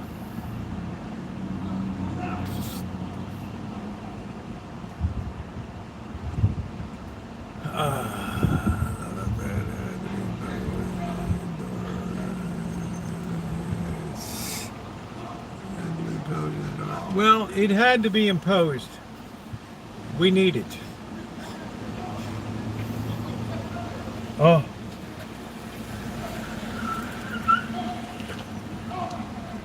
We wouldn't have survived as a nation if J.P. Morgan hadn't stepped up. We would have had a remarkably shrunk. It would have just put as it was, we had a terrible recession. It was the end of the Gilded Age, and it would have set this country back dramatically for years. Banks would have failed left, right, and center as people just lined up and your bank is safe. Yeah, I'll just get my money out. Then I'll know it's safe. Yeah, Trump dictates lower interest rates, but the Federal Reserve knows something that Trump probably doesn't know, although his Treasury Secretary probably knows. You're going to get some statistics probably in the next 30 days that are going to make you wonder how they can cut it all with inflation kicking up again. You're going to be like, oh no.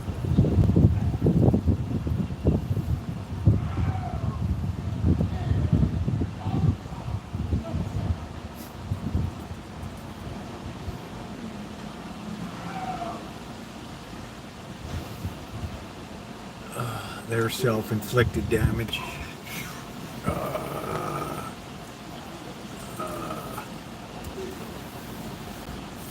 Anyway, we'll agree to disagree on that. That's fine. We have a lot of people who disagree in here. I was totally wrong on Bitcoin. Went up to $125,000. I thought that the thing was a scam. What do I know? Weakening the dollar, the only way to deal with the debt. Yeah, but to weaken the dollar automatically means upward pressure on interest rates. You can only weaken the dollar so much before you have a mass run on conversion. If people want to get the hell out of the U.S. dollar, they want the Swiss franc. They want, as hobbled as it is, the euro. They want gold. They want silver. There's a hell of a lot of U.S. dollars out there. And when that ship turns, yeah, it's a big turn. So when the dollar starts to go down, it adds more pressure for increasing interest rates because people see we got to defend the Treasury secretaries, Mr. President, we have to defend the dollar. I just told people to lower interest rates, and you're coming in here telling me we got to raise rates now because you can't get this dollar shit under control? You're fired.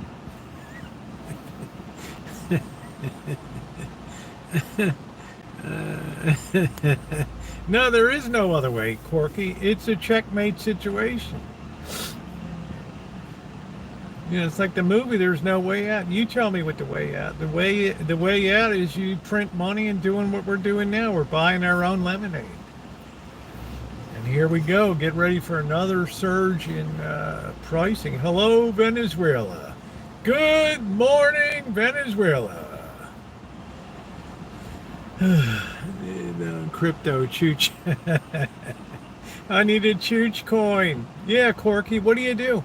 Why do you, Corky, honest to God, you're a smart person. You're financially savvy. You tell me every reason that you can think of why gold and silver are at the level that they are now. Why gold is at $3,400 an ounce, when 2 years ago it was $800 an ounce. Tell me what's driving that. What message is gold sending? And I had my opinion that I've expressed many times on here. What message is that sending?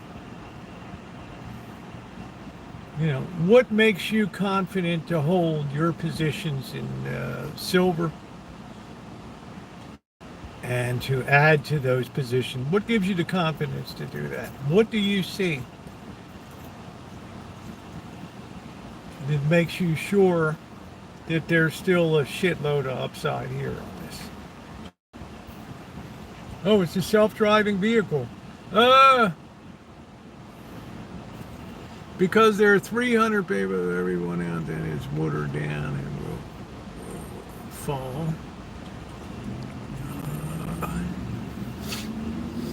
Well, I see it as only one of two ways. Either inflation's going to come ripping in like it never has in the history of the world. God help us.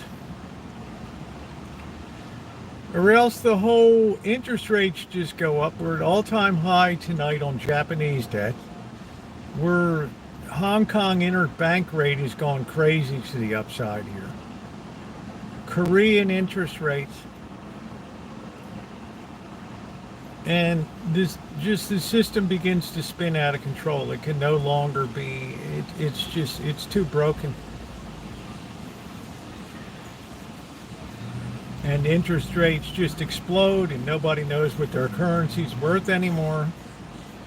That's the only two choices it can be. There's no other thing. It's either financial calamity or inflation. There's nothing else that it can be. Think about it. What else can it be?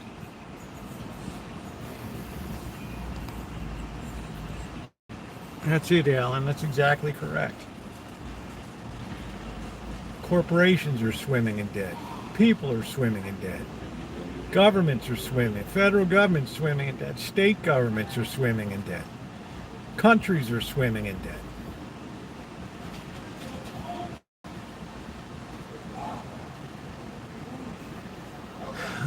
Fractional reserve account called kiting.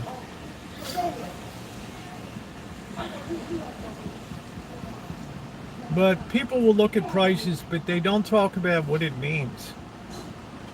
They'll just say, wow, that's weird. Gold is $3,400 an ounce. They don't think, why is it there?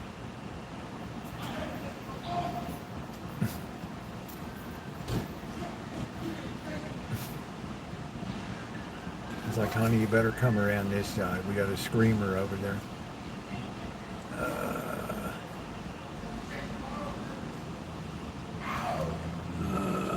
Well, a lot of states are in tremendous debt. Illinois, the big blue state, California, New York, massive amounts of debt.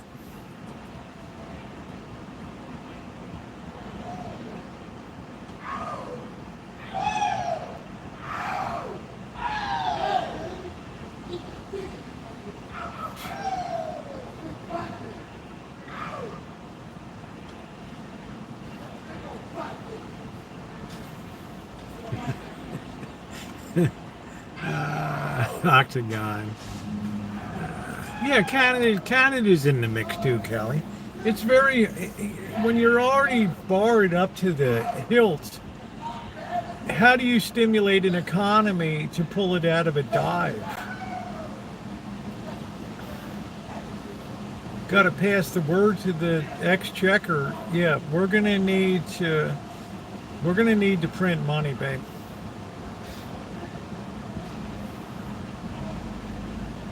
So it all becomes like a behind-the-scenes dirty game. Yeah, I mean, said Lisa. So we came on tonight to talk about food prices and the reason why food prices were so high. Because there's something real, there's something tangible. And right now, there's just too many intangibles, cash just chasing things around.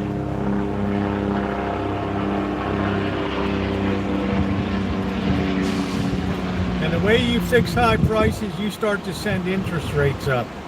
Oh shit. We were fixing to buy that house. Now we got a 9% mortgage. Yeah, that's not happening. Yeah, we're going to have to kill the contract. Yeah, we're not buying. Or, yeah, so many jobs were laid off. Yeah, we can't afford a $2,200 rent for the apartment now.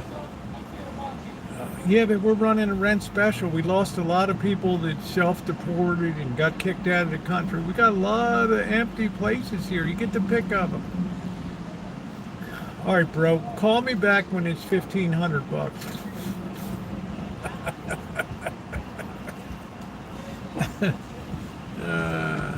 The majority wealth, it is mind-boggling.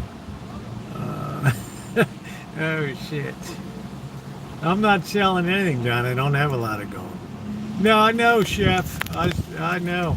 I heard I saw your thing. Broken the food business. Yeah, I saw your thing. That's concerning to me. You know? I tried to help your son out a little bit on that thing.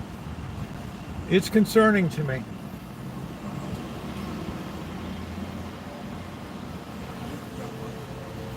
I mean, you're right in the heart of shit. You see what's going on.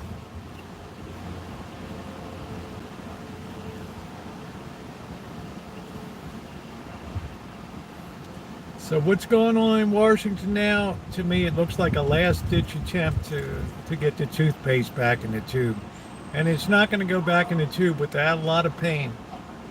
And a lot of pain is not going to go down with people. It's going to start with grandma out there, the gassy grandmas on the street. It's going to filter down. The students that can't get a job. I graduated with Berkeley from a PhD. I'm entitled to a job.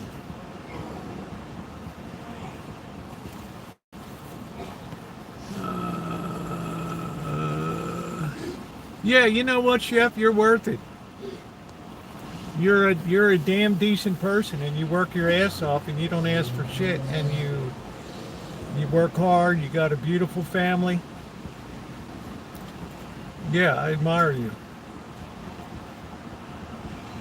It's not often I get a chance to step up and thank people.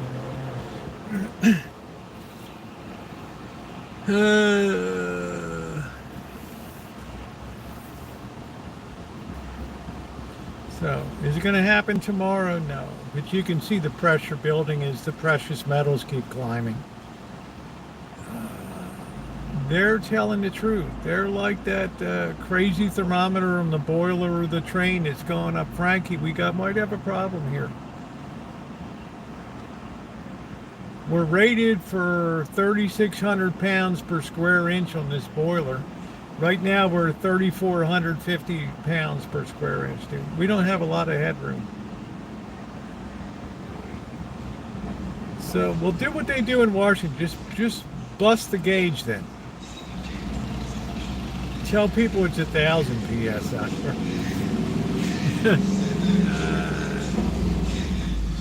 Yeah, I hope so, Chef. You know, break the gauge. Bust that thermometer. Bust that pressure gauge. like now we got a problem. We can't even trust statistics. What's true in Washington, D.C. is crime up or is crime down? What's the statistics on job create? We don't know. The statistics aren't running the way I want them to run. Well, then get a new statistics person in there.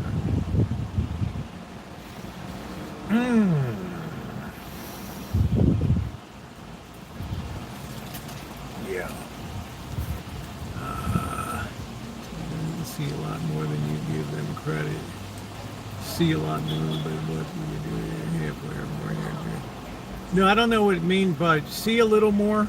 I don't understand what that means. No, I think they've been sold a bill of goods.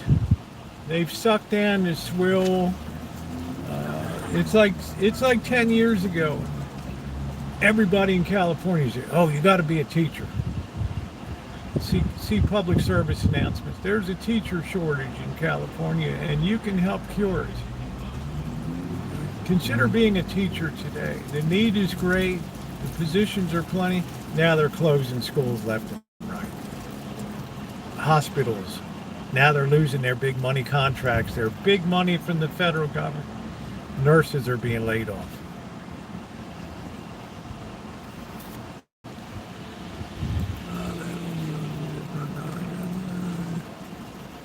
Yeah, it's probably. I mean, I don't even know, Chef. I think it's a last-ditch attempt to get the toothpaste back into, to try to remake America to the way it used to be. But that's not going anywhere. I don't care if you take tariffs up. Yeah, there's going to be a pushback in the economy because the people here are going to be paying those tariff rates. There's going to be a pushback on demand. Nobody's going to rush out and buy more because the price is higher. They're going to buy less. Economics doesn't work that way. We're not in the Gilded Age with no borrowed money. Everybody's on cash and carry basis. No. We're up to our butthole in debt. It's a totally different world than back then. Hey, Lurker, how you doing?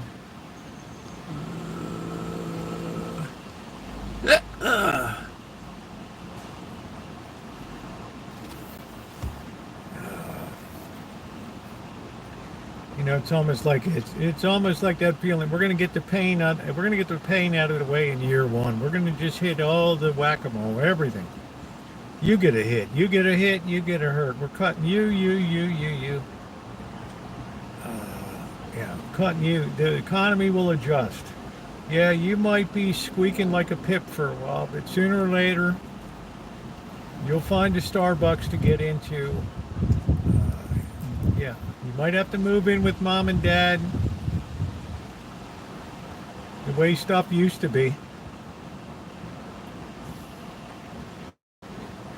Maybe you'll have to make a commitment to the one that, that got you here in this situation with kids.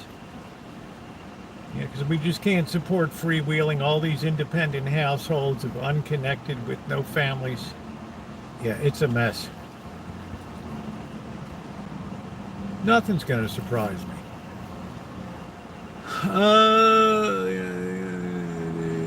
Many degrees are worthless and many don't want to pay the trades fairly. What is the end game?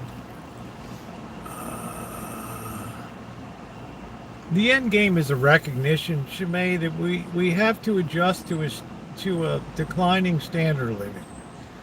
We can't borrow our way to a artificial standard of living where the government is in there supporting certain sections of the economy and everybody else is paying a hellacious price for that. In taxes, in cost of food, cost of housing, it's just out of control. Everybody's glad that their home price went up until they see what their home insurance is. It's the curse of prosperity.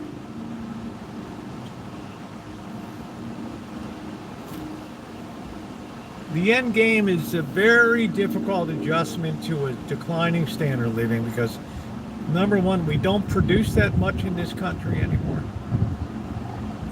AI is now going to rationalize knowledge down.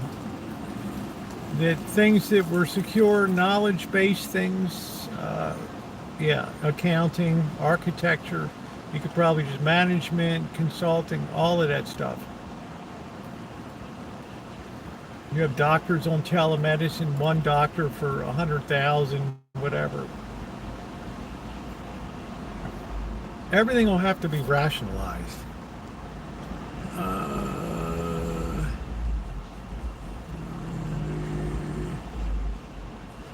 John Bolton. I don't think anybody really cares about the Epstein problem.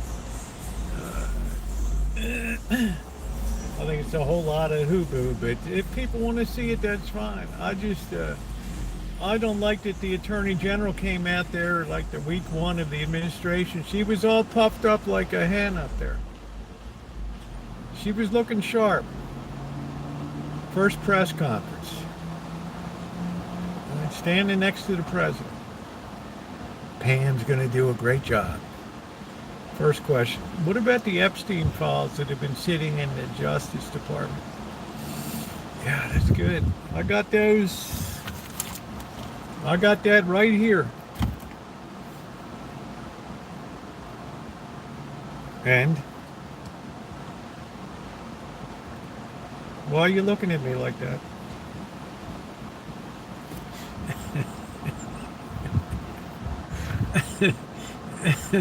That's that's what I'm saying, man. She got caught trafficking, setting up dates, recruiting, and all that. That's different than people that just visited Epstein Island. I see the difference between them. I think there's some people that may have had no idea what the hell was going on down there. I don't think it was the main focus of the thing to be like a Diddy party 24/7. I think some people just saw it as a rich person to be connected with. And I think some people, yeah, they were up to their elbows. Now, as far as who is who, I don't know. I don't know.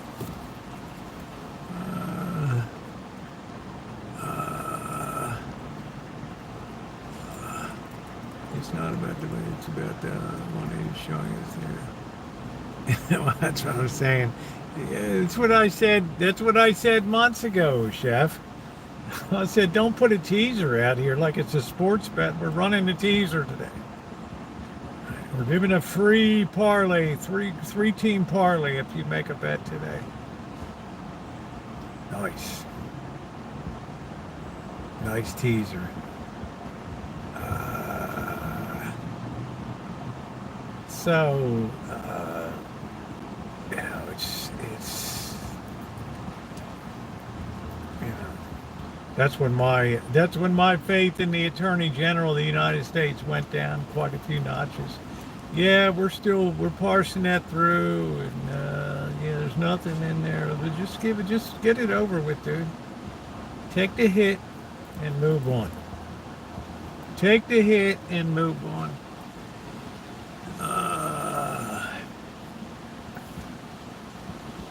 Well, the fact that he committed suicide is prima facie evidence that, yeah, it wouldn't have gone well for him in a court of law, and he cowardly left her holding the bag. So that's the next Indian in line. That's the next chief that's standing.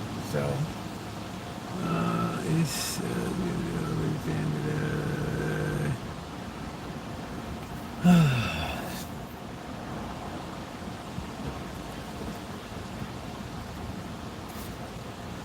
that whole goofy Diddy case.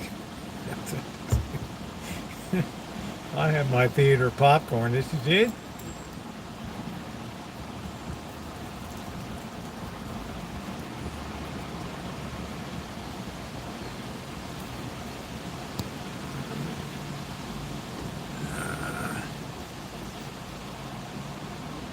Jeez, Lane.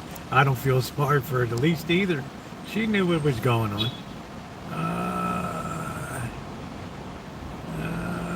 Whatever, that's Hillary. Yeah, we're charging. Imagine that. You have the right to remain silent. I beg your pardon. Anything you can, you can. Don't read me my rights. I'm not under arrest. So you can see that the whole shitty thing is just falling apart like a poorly built car now in all directions. Now we're just waiting for the last shoe to drop, the AI bubble to be popped, and that'll be it. Artie, yeah, I guess I'm now a believer that Vegas has slowed down quite a bit. I don't know if it's dramatically as people make it out to be, but I'm starting to get the word from down there. Yeah, things are a little pinched. A lot of houses are for sale, a lot more real estate, a lot more apartments are for rent. You would figure that would be the first town to feel it because it's just built on. And you don't have to go to Las Vegas. It's very easy to do without Las Vegas. And I think people have cut that out as the easiest thing in the budget to get rid of is that trip we were going to take to Las Vegas. Yeah, like a 1981 Lada.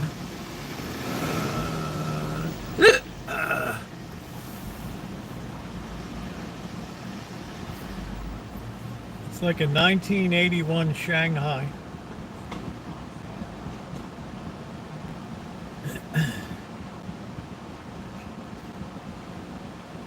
So I'm just waiting for the pop. Because the more people that get laid off, the less purchasing power there is. And these are high-end people that are being laid off. These aren't bricklayers and plumbers and electricians. This is government employees, nurses, consultants, accountants, middle managers. Amazon's laying off people fiercely.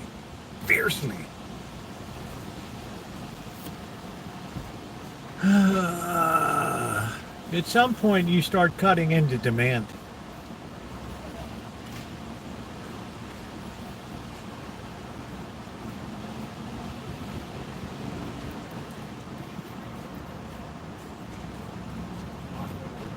I suspect this fall will be the tell as we move into kind of get the early inklings of Halloween and Christmas season.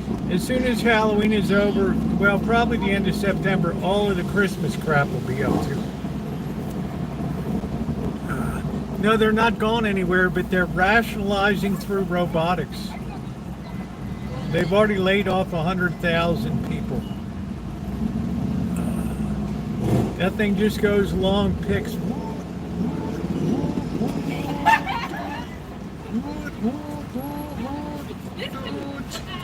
Seal the box, print the label, drop it into the pickup bin. That's it. I got no more whining warehouse workers. Oh, they're watching me. I'm on piece rate. Okay, your hard days are over. Great. Am I getting a raise? Better. You're gonna love this. Have a seat. Yeah, we're letting you go.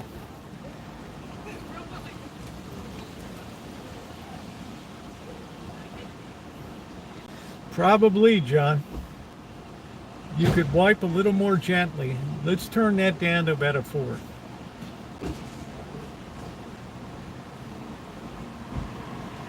Yeah, and I can't wait to see who's going to pay for all this, for all these nursing homes, and all these boomers.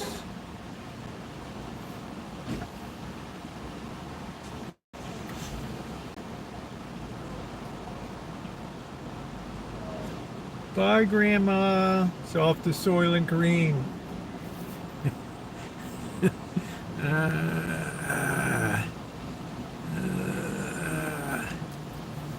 Yeah, I hope she may. I think she had a nice birthday. Yeah, we really we shouted her out a lot of times here on the 21st.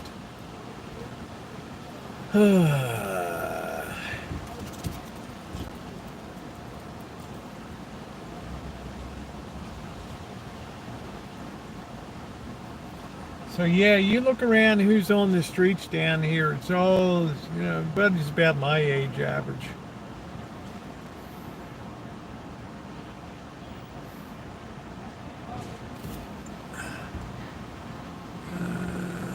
Yeah, we're not far between. The bad sores are like a rotisserie chicken.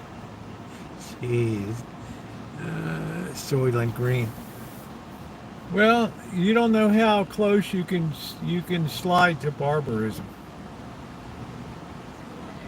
And the young people say, I'm so sick of 8,000 a month for grandma to sit at the window and watch the leaves change color and enjoy Maury Povich reruns and Judge Judy. Yeah.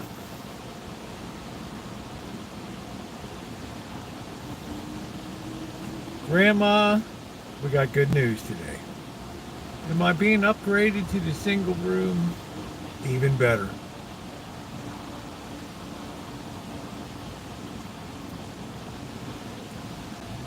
What does that mean?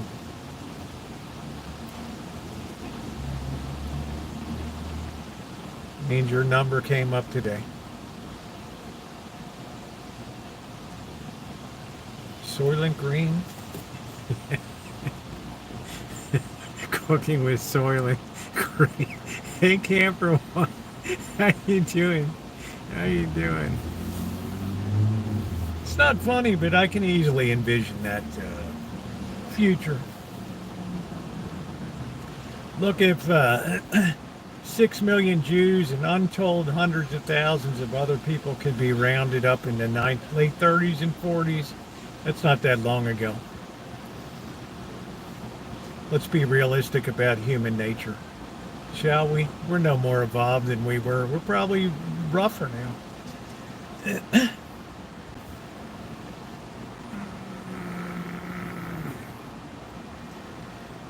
I don't know where Bert is. You have to be armed physical there. No, yeah, pillow treatment. Terrible. I said, take our mom home with her, my sister. Just for a little break, right, Shemay? Where did Sandy go? She said to say goodbye to you, Shemay. She took off. She had to get back.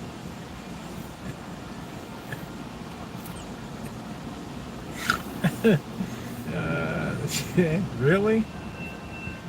Oh, wow. God love you, Shemay.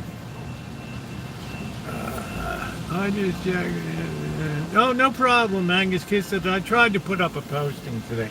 I hope people are enjoying the Berkeley video. It's a very long travelogue, but I decided my stuff is going to be long, so it's going to be a pushback against YouTube Shorts and little 10-minute video visit. If I'm going to visit a place, yeah, it's going to be the whole travelogue.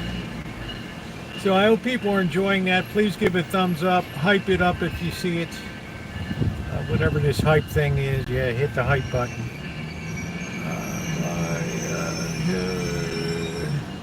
Yeah, it's going to be sweet weather. Yeah, thank you, Chef. Yeah, I do things my way. I don't follow. I never followed what YouTube did, except for YouTube Shorts.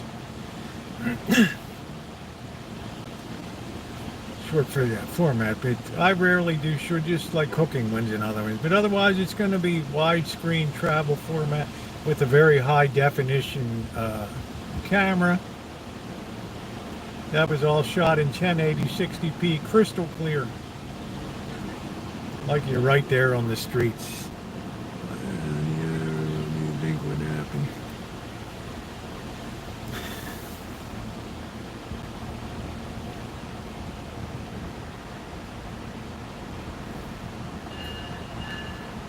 So once again, I left it to corkscrew.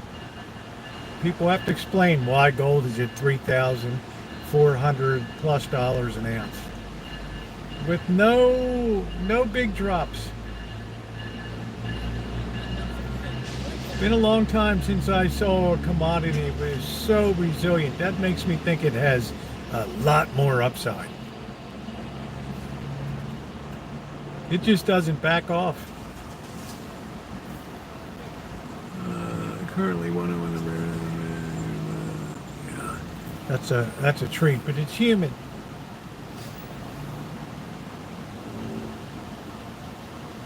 I think Blackbird's taking off tomorrow.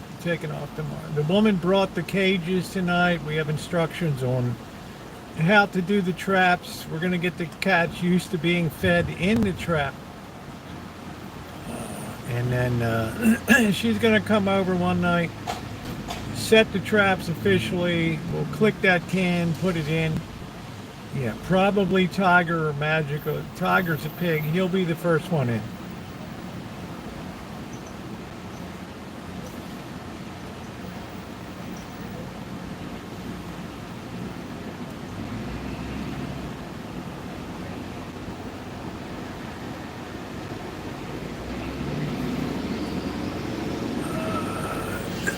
Yeah, whoever comes to the bowl first, they were good. That was a good dinner last night. Oh, that's nice, camper one. So, by mid-September, that should be all done. I got to take off. If Blackbird's not back, I'll figure out what to do with, I know Luis across the street. He's a nice guy from my church and everything. I'm sure he wouldn't be averse to coming over and helping out a little bit. Blackbird gonna cooperate? Yes, he's gonna cooperate very much because it's becoming too much for him to feed him. It's sustainable at this point, but we just have to nip the population.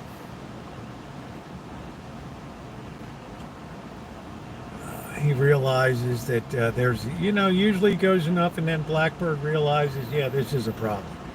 Like the cleaning up the shine shack, like the cats. It's all good in theory. I don't know how many there are camper-goer, I'm not sure. Some of them can just be picked up and put into the transport, the two little Shadow and Chairman Meow. Now, what's the right time to ask you, but now is Bobby's doing great, Tina. He was just over last Sunday. All right, take care, Chef. Thank you. Please hit the thumbs up button and hit the hype button if you can. It's appreciated on my travel log from Berkeley. Very appreciated. Another brand water fish tank in Vegas.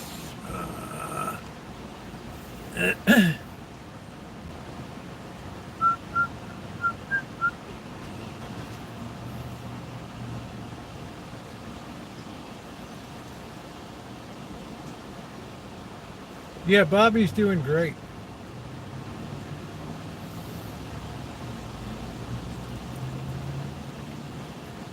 Do do do do do do do do do boo boo boo boo boo.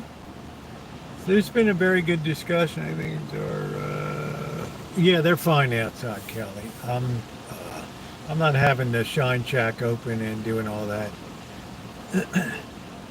No, I'm not going to do that. Turn off the hot water heater and just close or shut her down. There's no way that they should be on cat litter and all that. You take off, then I'm in charge. I run it the way I run it. That's it. She's like, you can't have open food sitting around. This has to be the only food choice what's in the cage. So we got to train them to go in the cage and eat. You don't feed them in the morning of when the trapping is going to happen. Well, that'll be me, Blackbird one. That'll be fine. You do it how you want. Yeah, they survive. I'm not sure. I think I'm just going to have some noodles tonight. I haven't had it. Shrimp and noodles in a while.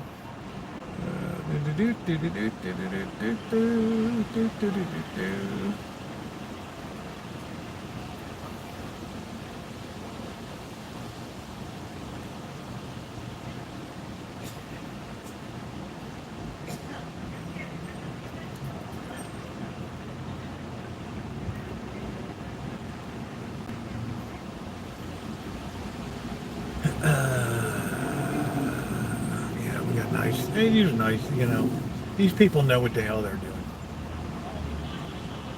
They have good technique. She said you can actually sit up on the porch and watch. If it looks like another one's going in trap, you know, sure stab one away. They got the technique for doing it.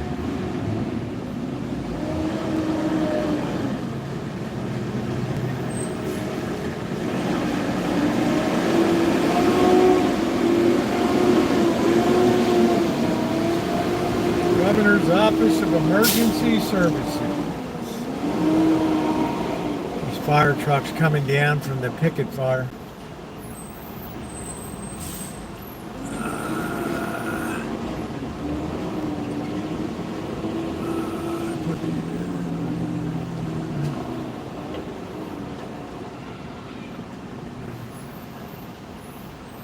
Well, that's his, you know, as long as he pays his bills, I don't care how he spends his time.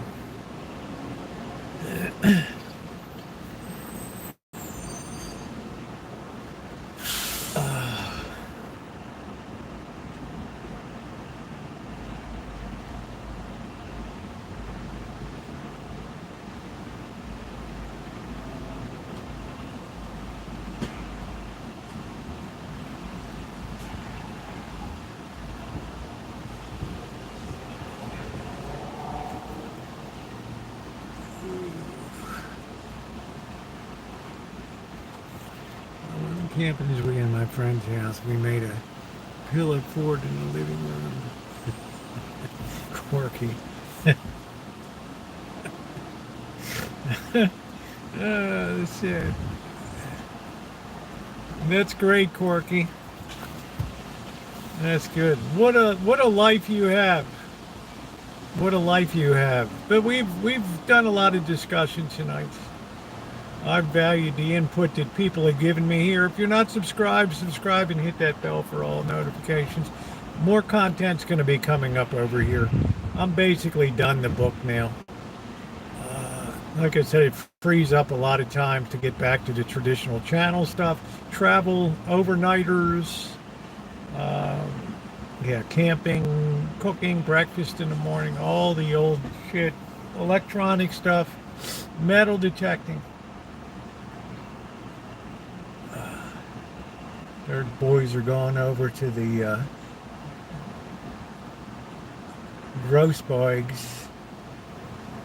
Grossman's to have some dinner. No, they're going to go up this 4th Street there. They must have a voucher for food or something.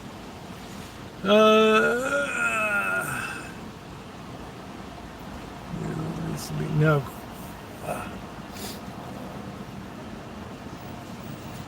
Yeah, I really am not a very into other people's lives and things and being involved in what they do or don't they. I keep things very simple and clean. I'm very nosy when I'm on the road, but I'm not so nosy when it comes to people's privacy. He's like, oh, Rosie, you can come in and do that. If somebody comes, they can use the bathroom here. I'm like, I don't do that stuff.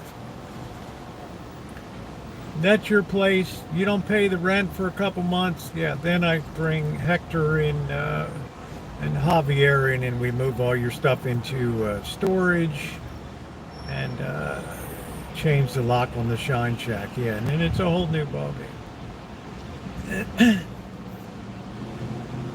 But I have every confidence in Blackbird. It was fun going to the recycle, except for fighting with Grandma. Now I got to go confess that this week. Let me see if I got this right. You and Grandma are fighting over a big 55-gallon tough can, right? Rubbermaid 55. Yeah, that's what we were doing. And I thought I was going to hit her.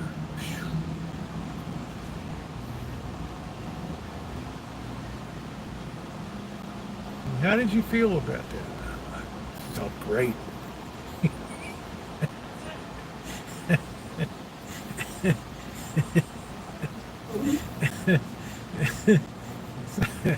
So you don't have any remorse? Okay, I should have kept my cool, but you should have been there in the heat on the sticky asphalt. Yeah, nosy. What's up, Jack? Yeah, the feel. She plucked my nerve. She was on my last nerve. It takes a lot to hit my butt, but she hit it. We had to wait for these guys. Look, I don't need to hear the whole story, okay? It sounds like a 3 Hail Mary and 1 Our Father situation. Get the hell out of my confessional. Thanks.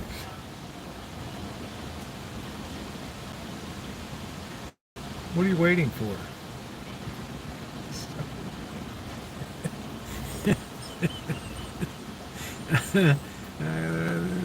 1 year in advance. Oh, Christian, that's funny. Christian, how could you ever leave all the beauty of Switzerland and all the Toblerone chocolate and all the Swiss misses up there? Those buxom blondes toting around chocolate bars and nice beers, yodeling in the valley, like the Peer Gynt suite. Oh, I guess that's Norway. Same depth. It's never gonna be for rent again. That would be fine by me. You wouldn't be so harsh. Yeah, if you knew this, this woman was over the top. Brutal. So you know where I live. Yeah, it's probably a little hard scrabble down in that neighborhood. Yeah. And all I've heard for years is crowing about equal rights, and I'm just like a guy. Okay, here you are. I can see that. Well, never mind. Go in peace, my son. There's nothing to absolve you of.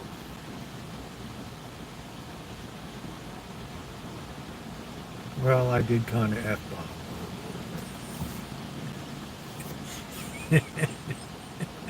Norway has the best chocolate. I don't know. They would tell you Belgian chocolate's the best. I don't know. But thank you, Amanda Hug and Kiss, for your concern with the housing on the rancho. It's much appreciated.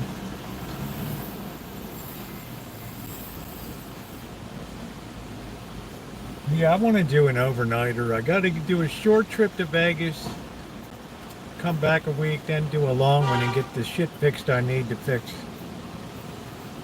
Oh, boy. I don't know. Everybody's in a hurry. Everybody's talking at me. I don't hear a word they're saying. Only the echoes of my mind. There's something on a heat wave, running over the ocean like a bat out of hell. Do, do, do, do, do. That's not like it is. You say I'm just saying it like it is. That's not like it is. Blackbird could say, I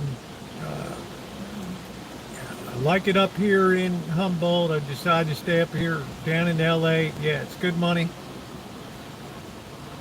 I'll send you the money, just have my stuff put in storage. Yeah, go ahead. I'll probably be staying down here. Going over the ocean. Doo doo doo doo doo. Blackbirds like the wind. He gets in a place. Yeah. That's it. Best chocolate, one of them is the best prisons.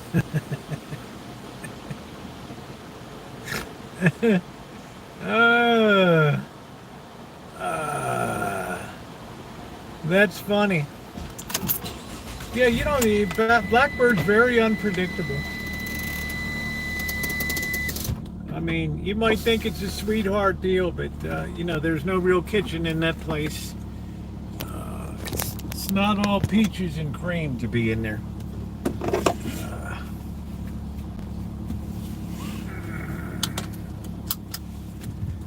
Oh.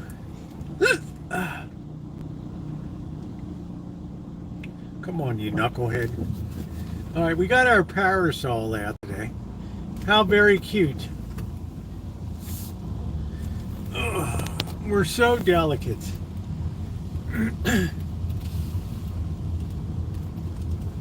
Climbing over the ocean in a fog. Do, do, do, do, do, do. Come on, dude. I'll give you a break. That sets a pick on the right. Here I go. This is not meant as landlord advice. I've been very happy. Now everything's all nice and sparkly clean.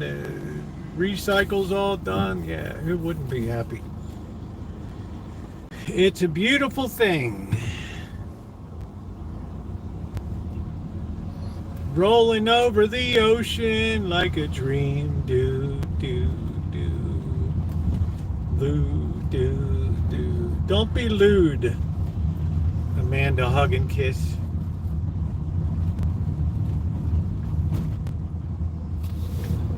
Plus, that Shine Shack was built for making moonshine.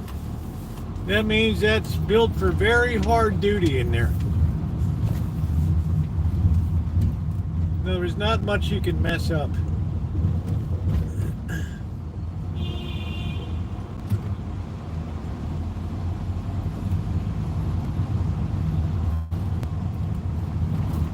Do, do, do, do, do, do.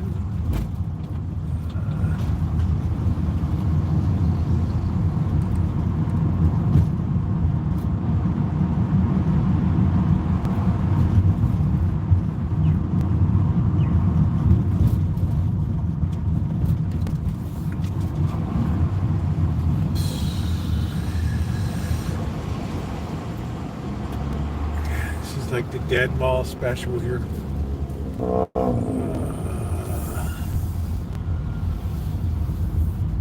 Rolling over the ocean like a dream. Do, do, do, do, do, do. Baba. I remember it was funny. They wanted to charge for parking in that garage. They put up all the ticket things, and then they're like, okay, we'll give everybody a break.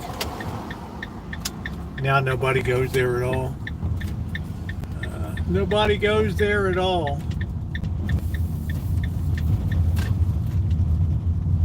They're getting ready to open this Scream House.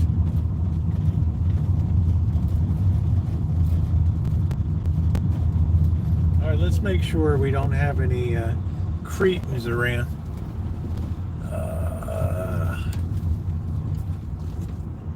It's always a little dicey around here.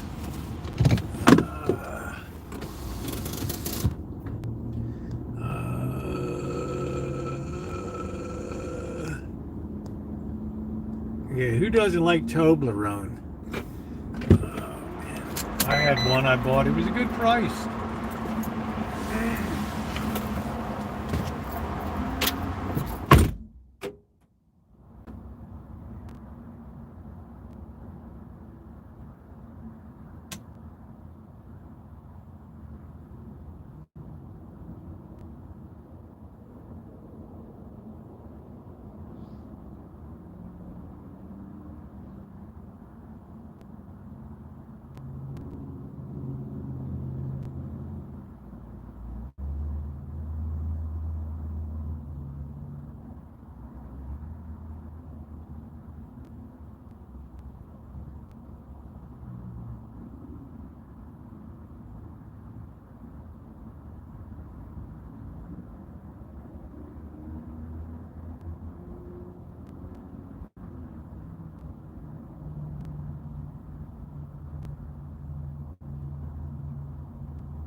Tonight on the Hug and Kiss Express.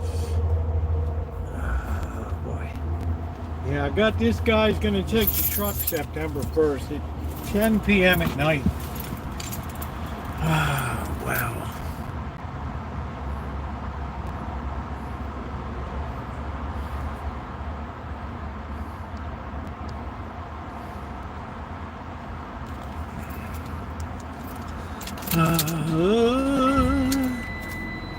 Well, there's something happening here.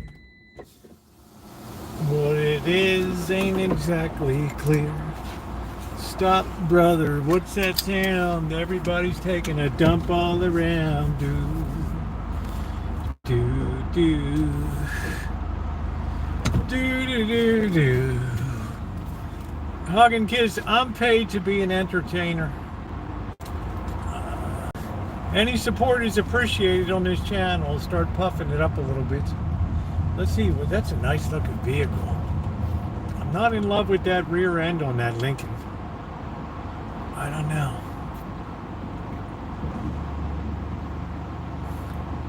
Kind of got a raked back on it. That's a hell of a rake on that thing.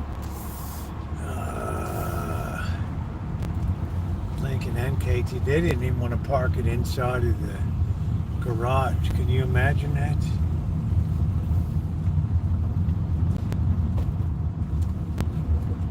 Can you imagine?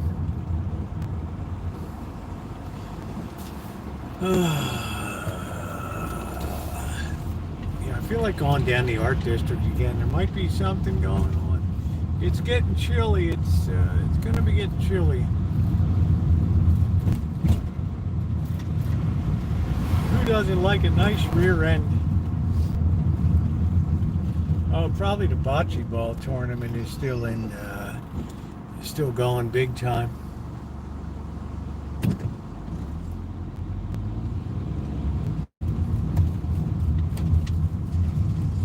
Is Pepperidge Farm, remember? Are they still? No, there's some kind of knuckleheads. Oh, it's another one of these concerts in a park, but it's over.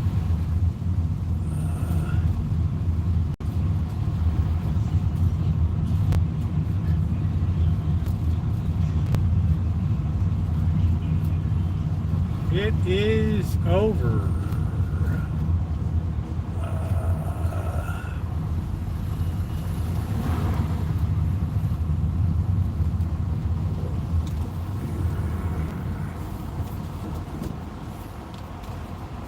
Hey Nino, how you doing? Nice to see you, honey. Thank you, Amanda. Hug and Kiss 750. What a dream. Thank you, honey, for breaking the cherry on this channel. Thank you, sweetie. She's officially part of the show, folks. This show don't go anywhere without her. Thank you. Let's give her a big woo and a big thumbs up on that. Thank you, honey. I appreciate you. Sometimes, yes, she wants to smash my face in. That's okay. Somebody said you got the face for it. It's like, really? Yeah, she's all right. She's pretty okay.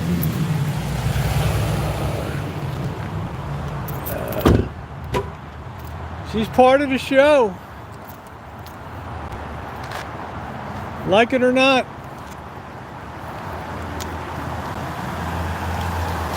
We have to start putting her into the credits. The Amanda Hug and Kiss guest star episode. All right, let's see what's going on. A lot of shit is empty down here.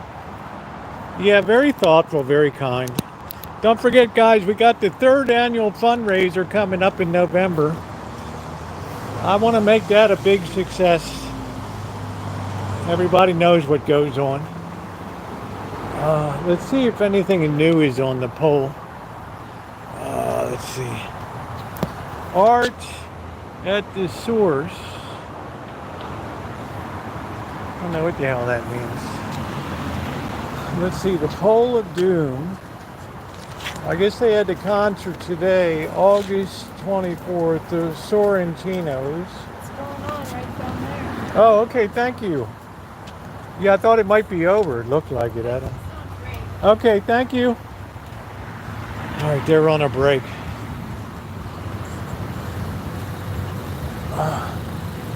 Thanks, Grandma. You almost ran over me. Wow, they should pull these people's licenses. People get nervous when they see the athletics jersey coming in. Oh no, it's Oakland is here.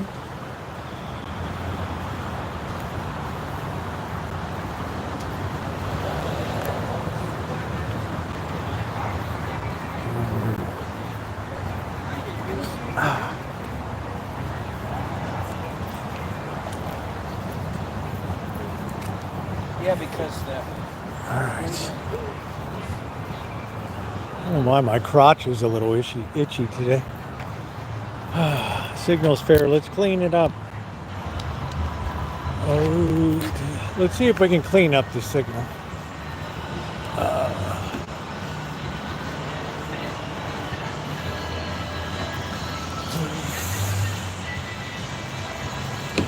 I took the dog into the bathroom. Yeah, that's sketch. All right. I'm taking a bus tour. Oh, I wish I could go there, Nino. I'd love to go to Quebec. Oh, man. Just the food scene there. I'm jealous.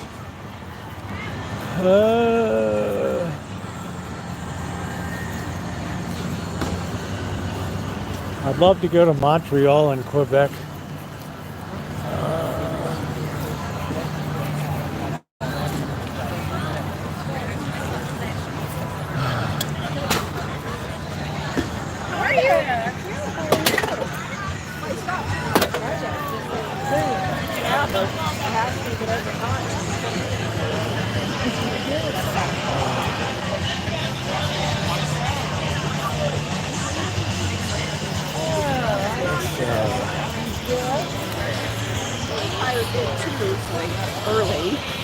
Yeah, people get nervous when you got Oakland gear on. You're just kind of unpredictable to them.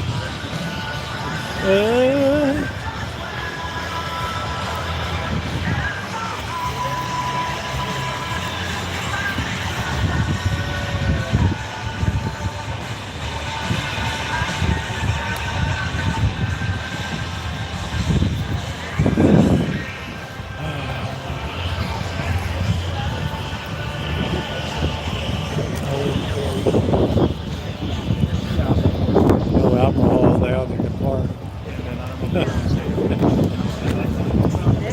Hi. Yeah, I'm not looking for a pickup tonight, Grandma. I know I look sharp in the green.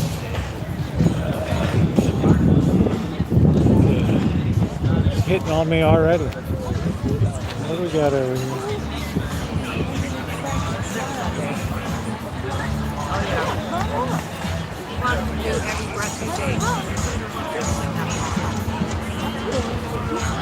Man, it's going to be cold tonight. I'm already cold.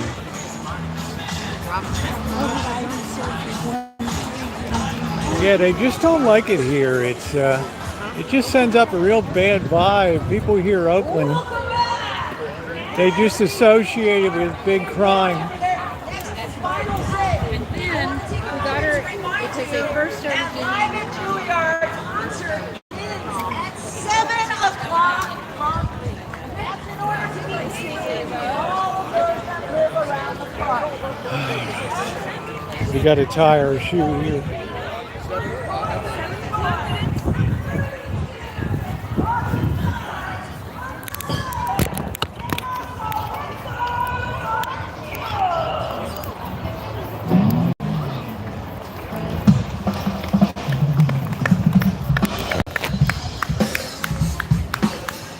Yeah, some woman immediately tried to pick me up.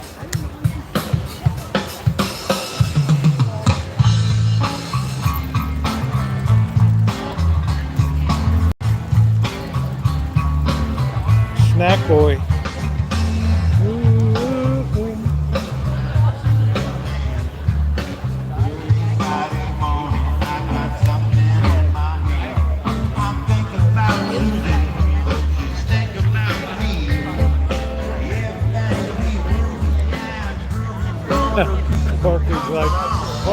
They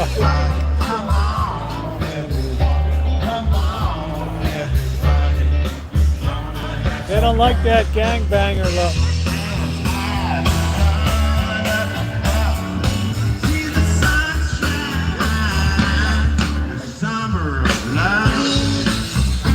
Oh, it's some hippie thing.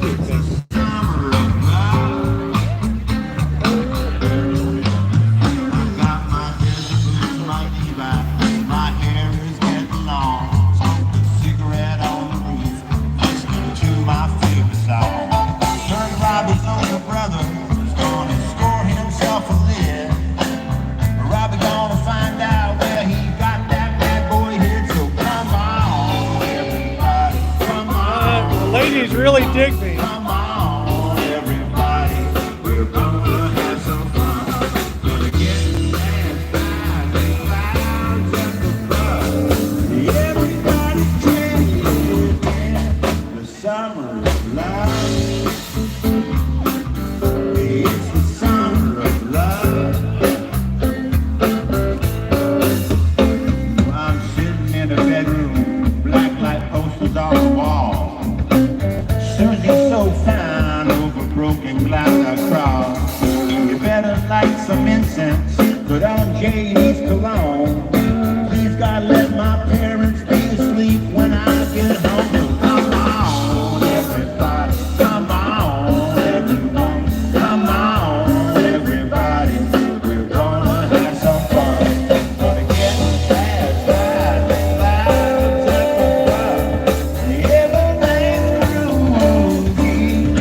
summer of love. Yes, it's the summer of love. Let's freak out for a while.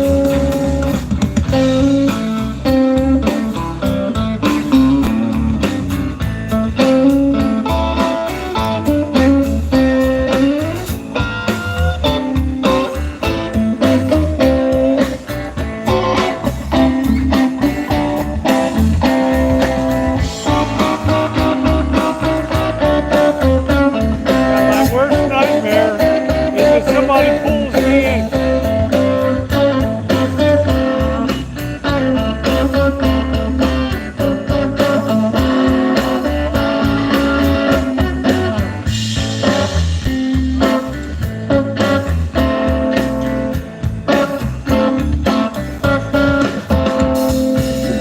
Years later, just turned 53. Wondering how I got here, man, it's just a mystery. When I'm looking at my children, and my stomach starts to burn, I hear my daddy laughing, saying, Dan, now it's your turn, so come on, everybody, come on, everyone, come on, everybody, we're gonna have some fun, gonna get as high as the sun up above, we'll feel the sunshine, the summer of love. Yes, it's the summer of love. So don't be a bummer, rolling up the number. You know that it's the summer of love. Yeah, the summer love. Yeah, the summer love.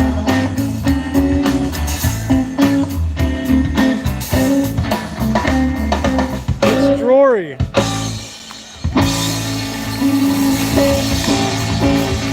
Hey, Drury Lane. Yeah, thank you, Ronnie. It's the summer of love, baby. I know a lot of these people were actually alive during the summer of love. I know that.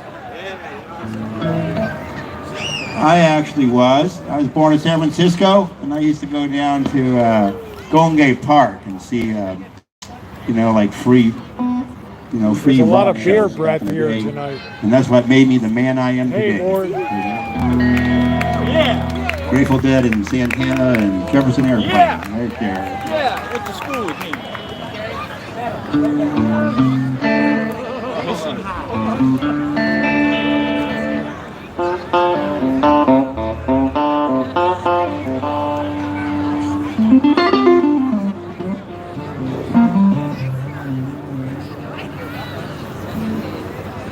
Are we gonna up, I will mention I was born in Oakland, California.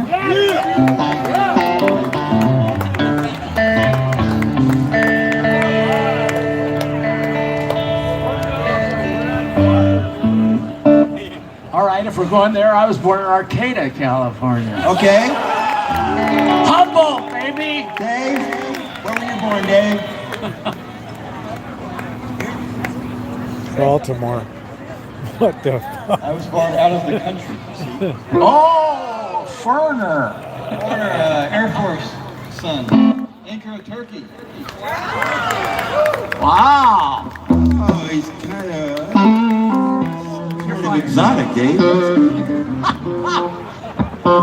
So that's where you guys do like the Turkish cat. It's a gassy summer. Gassy thing's big there, right? I can't. Turkish delight. There you go. Speaking of food, here's a song about food right here. Here you go.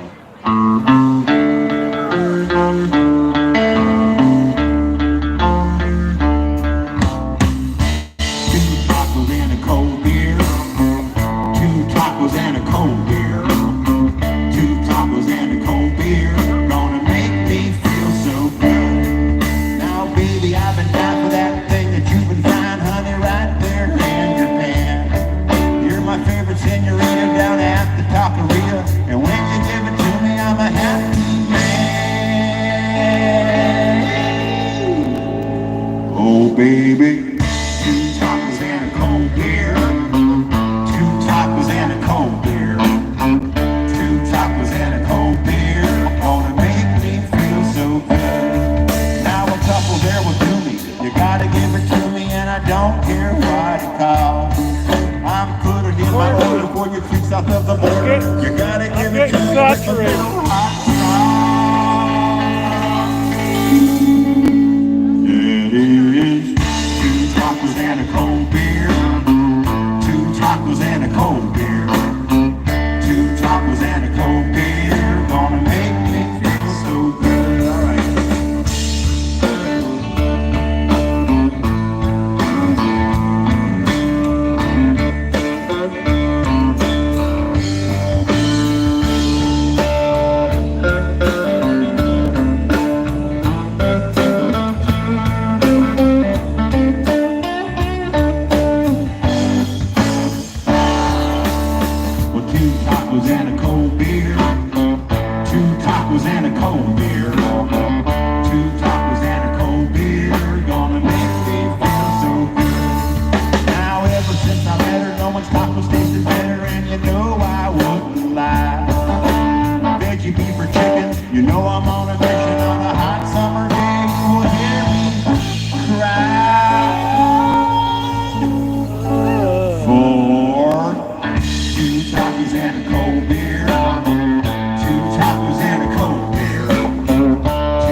Tacos and a cold beer.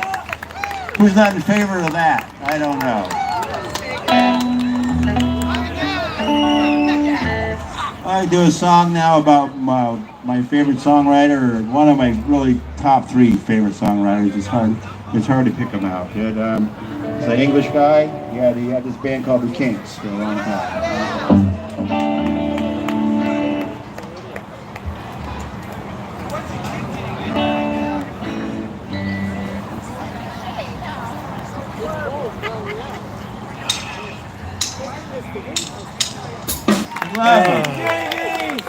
The best.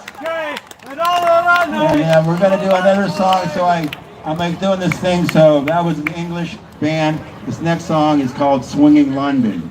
See how I'm just putting that stuff together for you there for you?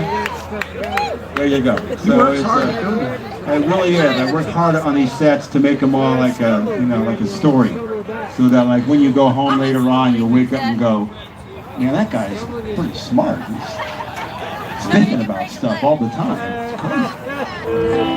This song is called. Yeah, I'm just trying not to get picked up tonight. References in there to flying solo around here. I was most a real situation. Influenced by the English. Yeah, Hamilton, Joe Frank Reynolds. English invasion of 1964. That's my main thing. Right Don't there. pull your love out on me, honey. Here you go. What do you want to do?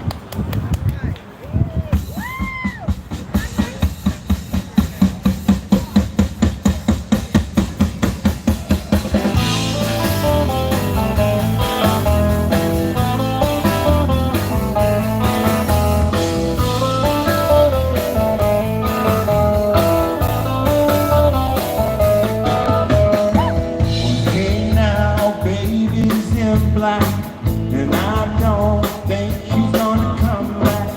It's a cold and foggy day. No black and white choices in a world of gray. When the world outside starts to scream, well, I just hang my head and dream. Yeah, there you go, Dale. Wish I was back in Liverpool at the Cavern Club in 67 in London town when the Beatles sang, let me take you down, down, swinging London, swinging London. I look today and there's no passion, just dedicated followers of fashion. Now that Every Sunday.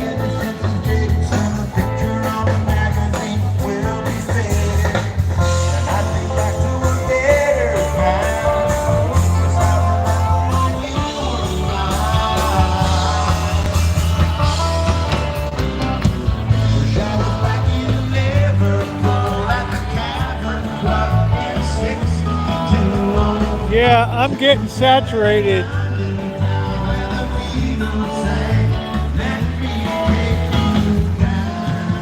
People are like, oh man, that's a Oakland Athletics jersey. Yeah, but you better like it. That's my team. I'm gonna have all the bling. If you don't like that, too bad.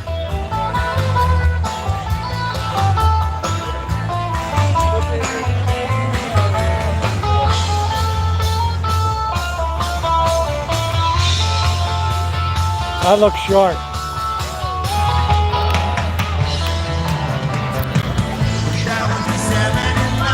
Man, I love my athletics. What a scrappy team.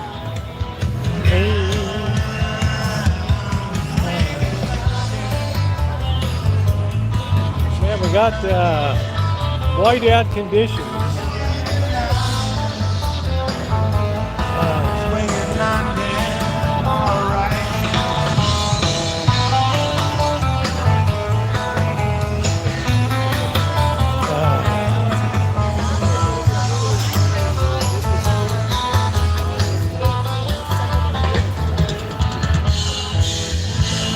Wing.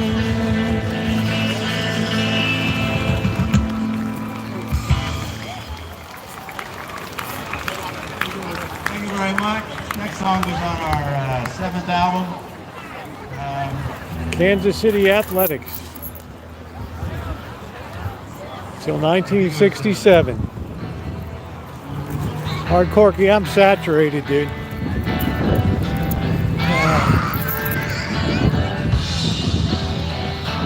I know I look good in my jersey.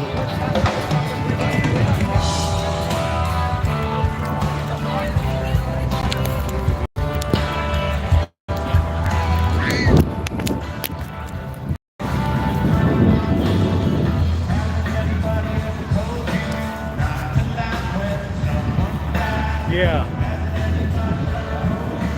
Let's just say it, hug and kiss. Looking sharp.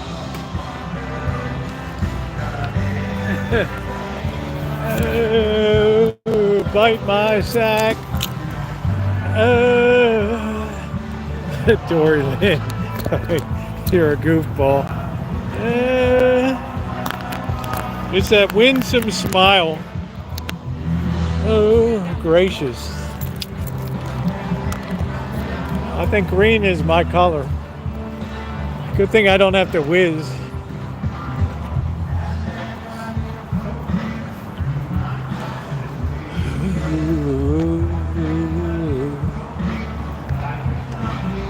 I know, I should have, Cork. Remember that? I got the guy's card though. If I'm down there on first Friday in October, yeah, I'm gonna nail that. It's $100 though, Corky. But that's like the ultimate blingerama right there. Yeah, that hat was off the hook.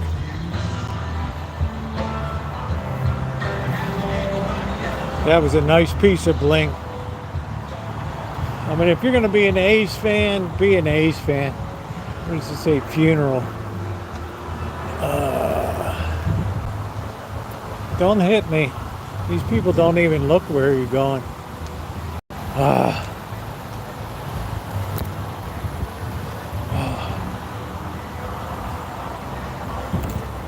What's going on at the Frida Kahlo Cafe?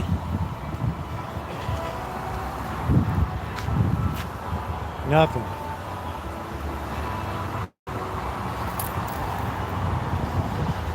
Oh, man. All right, it's getting chilly.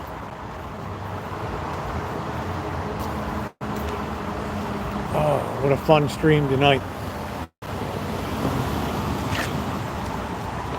Roosevelt, you are so fine.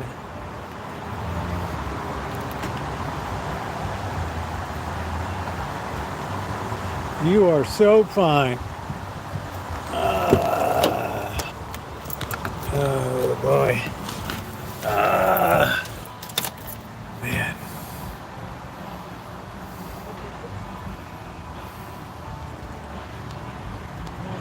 You are so fine, Roosevelt. Super fly.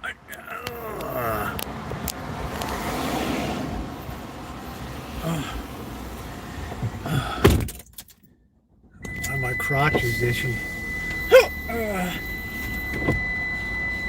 You guys, please check out the Berkeley Travelogue. You're going to really enjoy it. Very high quality video, super high definition,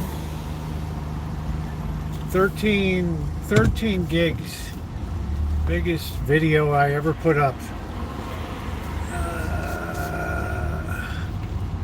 Yeah, good long format, covers everything. I'm going counter to the trend.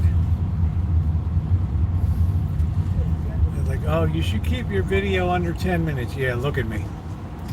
Check me. Here's what I'm doing. Okay, here's the Spinster Sisters. Looks like they're working a good crowd. The older people got money. I notice you don't see a lot of young people eating out. It's those fat 401ks.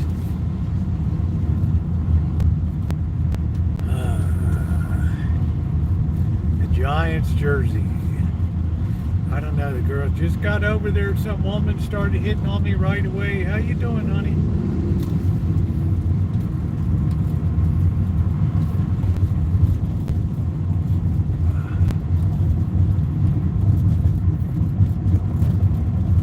Immediately break her heart. Don't go changing to try and date me. Don't change the color of your sack. Boo, boo, boo, doo, doo, doo. Someone to talk to. I do you just the way you are. Boo, boo, boo, boo. Boo, boo, boo, boo, boo, boo, boo, boo. The Phnom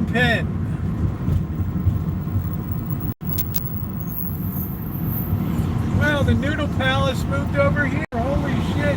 They moved location. Wow, they're right on Santa Rosa Avenue. They're taking over the old seafood spot. How about that? Wow, they got their sign up yellow and red. The Noodle Palace. Can you imagine?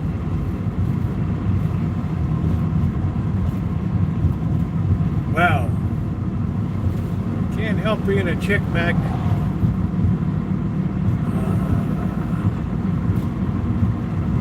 Clothes make the man. People like a sharp dresser.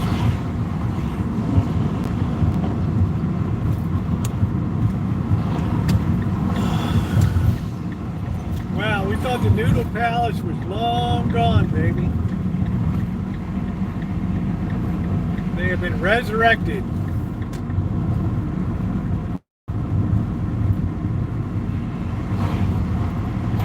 Wax on, wax off.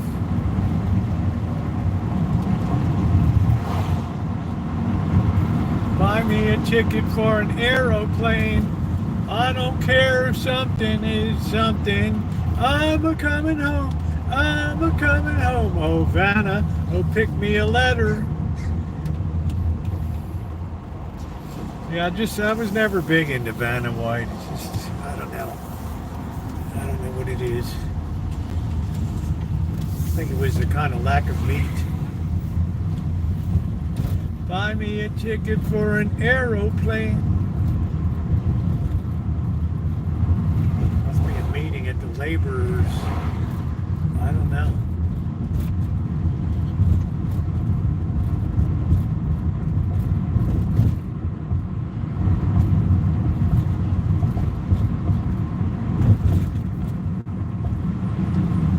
There's Amazon still running around. 642. What do you make of that?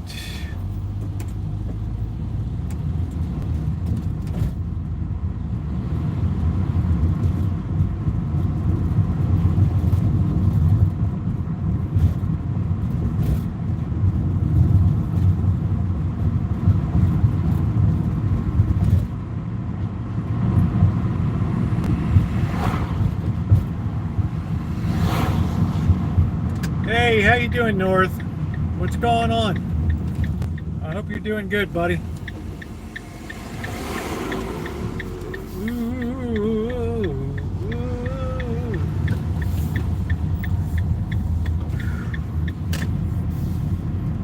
Pretty soon we'll be complaining about getting dark early. Buy me a ticket for an aeroplane. I ain't got time to take the train. I'm a coming home. I'm a coming home. Oh, Vanna, pick me a letter. Vanna, give me some reach around.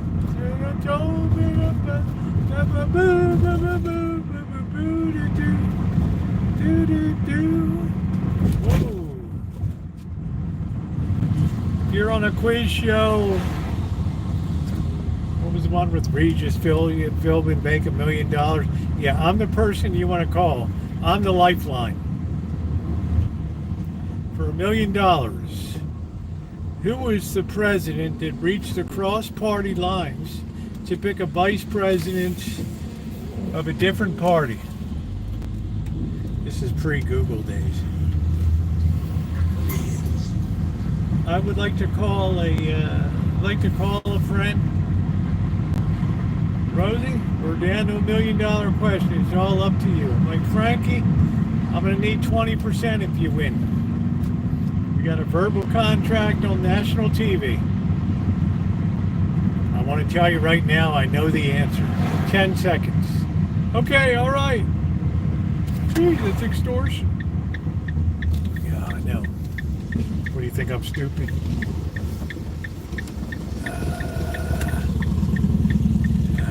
That's right, Abraham Lincoln. That's incorrect. Oh, I'm so sorry. That's correct. Just joking. He would do that stuff. You just won $1 million. Congratulations, Rosie. You just won $200,000. Woo! And a verbal contract. That's it. How do you like me now? I hate you, but I never would have gotten that question. Buy me a ticket for an aeroplane. I don't care if I get punched in the sack. I'm gonna go. We're gonna lose this truck in a couple days. Suppose I gotta get my tools and stuff out. Oh, well.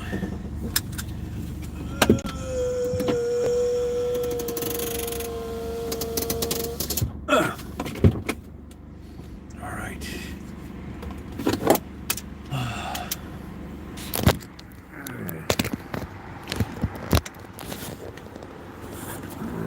Second time Abraham Lincoln. First vice president was Hannibal Hamlin. Oh. Second was Andrew Johnson. A fall down drunk Democrat. Cut in the mold of Democrats.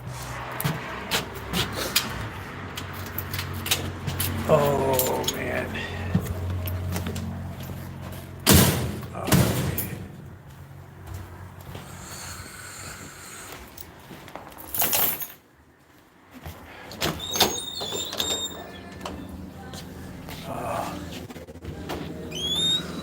Hey, Rosie. Hey. Oh, Sarah. Yeah, you want to pop that music down just a bit?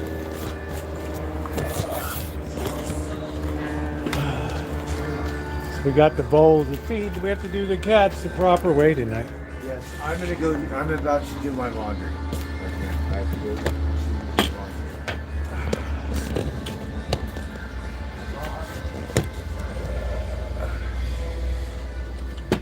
Shoot that up. I don't know if he has a holder. Where's his holder today? I'll sit that there.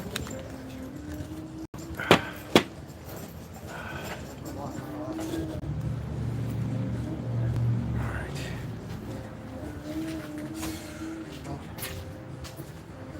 Just turn the music down a bit.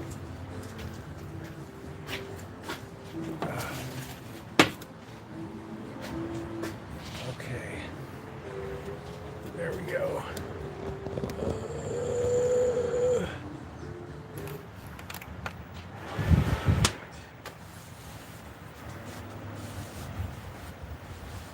Well, this thing ain't gonna be up much longer. Let me get all my junk Right down the middle. out of the way here. I have to go do my laundry, No. and we'll keep on going. It's like great. Do my laundry and keep on keeping on. Just keep swimming. Rosie, I don't know what's going on. Sunday, she don't seem too happy. Putting up with grandma. Oh, you didn't go to church today? You missed church? No, I didn't go. You're still griping about grandma. I'm still griping about it. Okay. That was yesterday. That She was ruined my yesterday. weekend. She ruined my weekend. Oh, don't let grandma do that. It's a new day.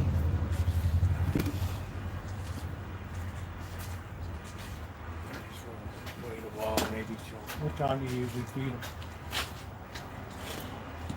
Around, yeah. I just mopped, so I want that to dry. I'm gonna go do my laundry. Yeah, I'm gonna put it in the cage. I'm gonna end my stream. I'm gonna do oldies Sunday therapy.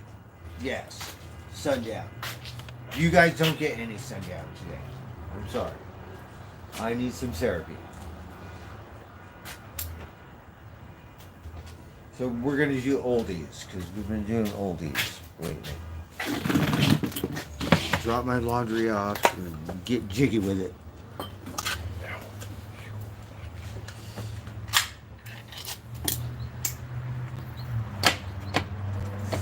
Skywalker.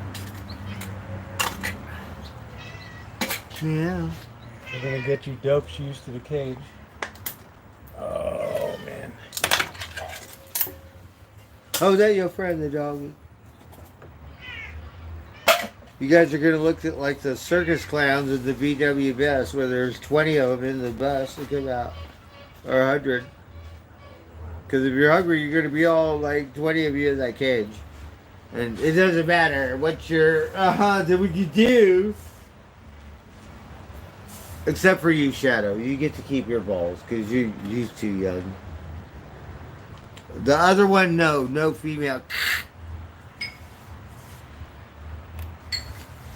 That's the problem. I'm a man. Females, different species, and that would happen. Here's So. your cat food. There's your food. Yes, yeah.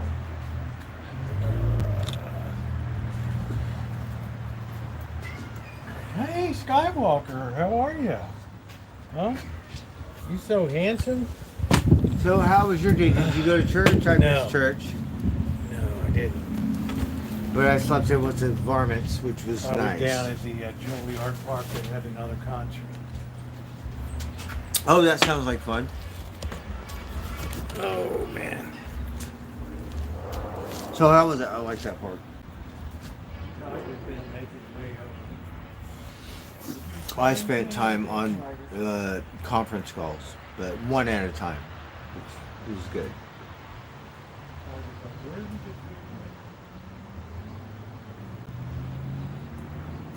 So sundown, we're gonna go chase it down. We're gonna end my stream. I need some oldies therapy. So we're gonna listen to some oldies Sunday. Gonna figure it out. All right. What's going on, Skywalker? Oh boy. I have this joint. We're gonna roll another joint. We're gonna roll a salad. Get on it.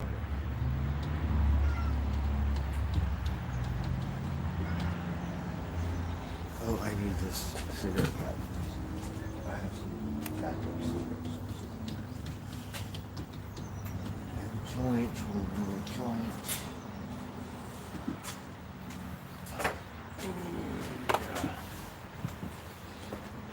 I've been clean all day long too today, Rosie. Yes, I shit you not.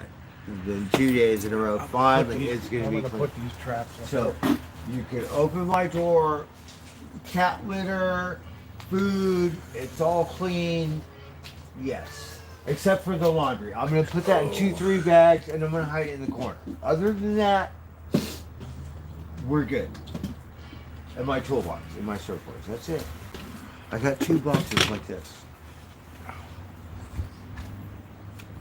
Those speakers, I'm gonna ship to Jenna because I'll never use them.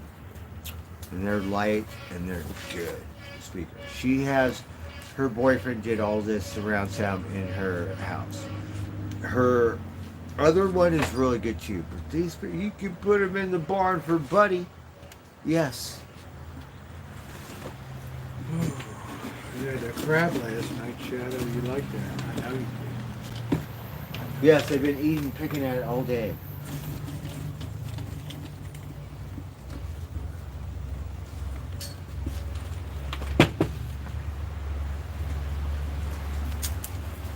I'm sorry I didn't feed you earlier. Sunday's supposed to be like feast for the beast.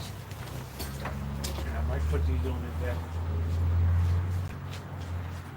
Yeah. Put them all over there because Rosie's gonna be feeding them. I'm gonna be on You got a a. roulette wheel?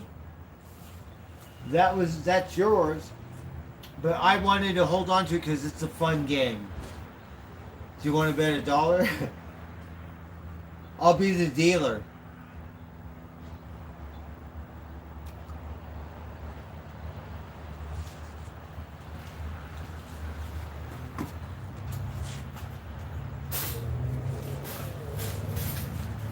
What do you think about that, you little varmints? Where's Baby Socks? We're gonna catch you. We're gonna scruff you. You did. And we might talk a little bit of shit. I'm sorry, I'm bad. Get them used to the cage. Boy, why don't you just take over my seat? Don't mind if I do. Shadow, he's so affectionate like Skywalker. Yeah. He loved me. He always liked my 6. You get them. Used to it. like Toucan Sam following your nose. They just all have to wait because they got a pecking order. Take turns. The females eat last. Those are the first ones we want to catch. Shadow's affectionate. Shit.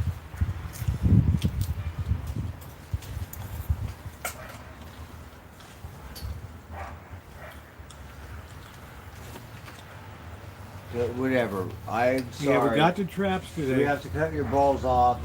I'm sorry. That the way it is. And you're gonna like it.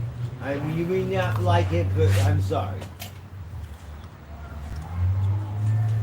And that's the way it is. I'm sorry.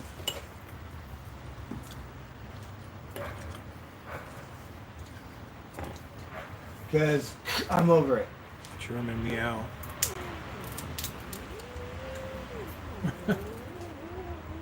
Because magic pick on Skywalker, so That's alright. He'll get used to the cage. you know this is She my said it food. takes a day or two, but they'll go in readily once it's a day or two. Tigers need Yeah. I mean magic. But the Skywalker, they have their own language, and they sound different. Oh. Yeah, they don't like each other. It's a different litter or something. So Magic hangs out with Tiger and Monkey. Simba and the baby cats are a different crew. Skywalker's an oddball, but he gets along with Simba and the baby cats. But he doesn't get along. Everyone gets along with Uncle Tiger. But Magic is a little scrapper. Peanut boy. Yeah, Trotsky was one of a kind. He was. So he's a little thing. At first we were like, and he went round after round. This last round we said he's gonna die, but he made it 3 rounds. I was like, are you kidding me? And he's small, and he is a scrapper. Yes. He got another fight. Not as bad, but still. Magic's checking out the cage. I'm pretty hungry, I guess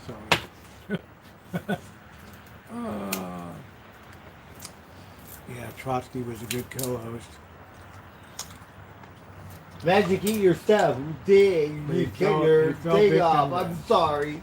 He fell victim to Ghostface. And then maybe you'll behave and be nice to Skywalker like a Bambi movie or something. We think. Shadow's waiting. And for- you. No female cats allowed. You're the culprit. Shadow's waiting for more crab. Oh, don't get me started.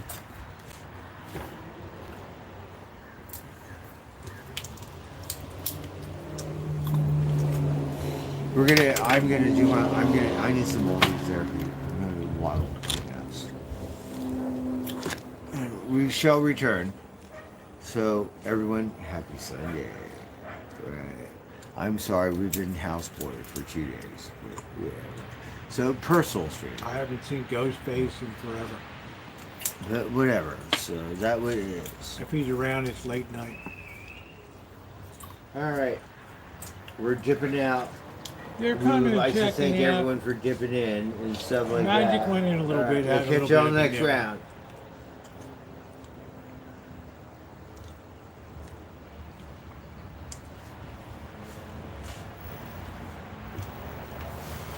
One goes in, then they'll all go in. Yeah, put a Heineken in the trap. We need some oldies. Put a Heineken in the trap. Shit, it's funny. Uh, There's Rosie. That's one I'd like to get in there. Get yeah, sewn but up. they eat last. Well, she's there now. So, you just wait. We're gonna get They never you. liked. I had catnip. None I of the mean, cats ever I liked can cat. put the food inside. Close the door. What you do then? Cat train 101.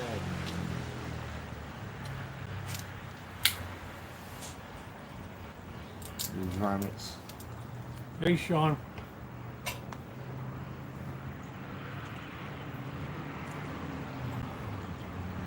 Okay, I have 50-something% oldies that we're gonna do.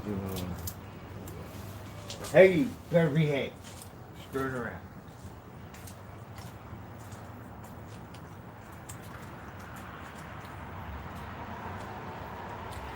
Yeah, it's like she said, when they're hungry, they'll eat.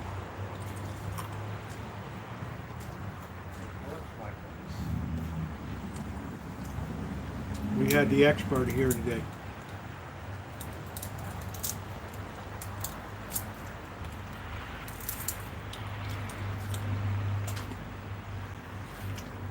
She said, yeah, the little ones can be fixed up too.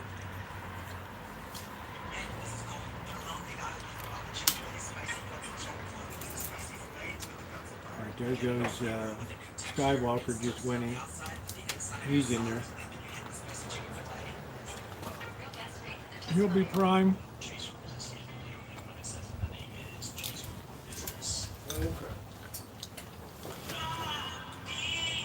I like the idea of putting the Heineken in. That was brilliant. Okay, I'm gonna water my panties or adjust them, and we're out. Okay, we'll turn off when we get home. Time's a wasted. Oh, I need you. She said everything's great. Okay, hold on. She said a couple days they'll get used to the trap. As soon as they hear the dinner bell, yeah, they'll be in there. They'd like to hear those tops popping.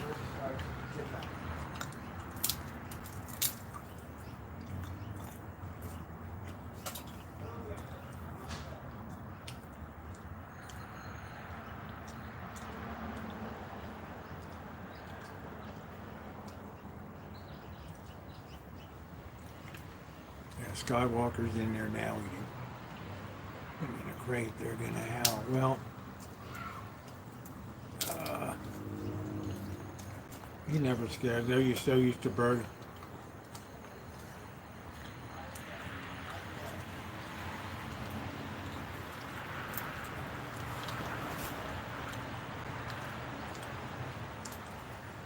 Little ones, I'll just be able to put in a carrier and they can go.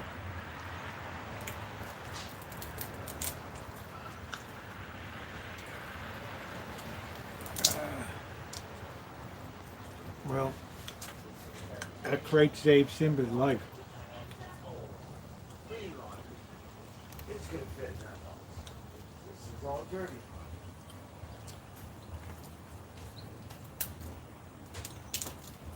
Oh, let's roll a joint. I have to roll a joint before I leave. Yeah, if we didn't have the crate, Simba wouldn't even be alive. So that's good. The carrying thing. That was good. Simba is the Lion King. Yes. He meows, but Skywalker whenever he used to- can roar too. Yeah. Skywalker used to eating inside. Skywalker, a Jedi. Uh-huh. Yeah. As they fill them up, she takes them over. They get done, then they come back. Let's roll a joint. We'll roll a salad for once. And then this we'll smoke later. Because some of them will have to be overnight. Some of them we never see. Right? Karl Marx, you never see him around daytime. It sleeps with me. Karl Marx? The gray, white, and black? Zazu? No. The tabby ones that are gray, white, and black, and look like little raccoons or something. Lady. Two of them follow their mother around. You talking about lady? Karl Marx has her two I kids. don't know. They had this one cat. It was a black cat. It had a really predominant spot on it. I haven't seen that in a week. It had this other one that looked like Lady Rosie. It had a third eyeball. It had a dot right here. That's the one I want. The other ones are up for adoption or animal control. Yes.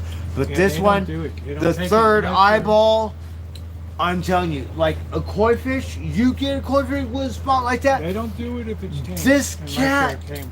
it has a spot like a third eyeball. I haven't seen it in a week either. That one, yes. The rest, help me. I'm gonna call animal control. I'm sorry. Animal control. Yes, I have to. 9 is enough. Number 9, number 9, number 9. Do it not. That's it. No double digits. So when they're hungry, they'll go in and eat. And I have to do it. Unless you want to FedEx, Amazon, and we can send them to wherever if you want to adopt them. Yes. Because Rosie talked to the lady. She said, no, there's no adoption for feral cats. What does that mean? They're mine? No, They they're have not to be, mine. well, No. They kind of are, Blackbird. No. You've been feeding them.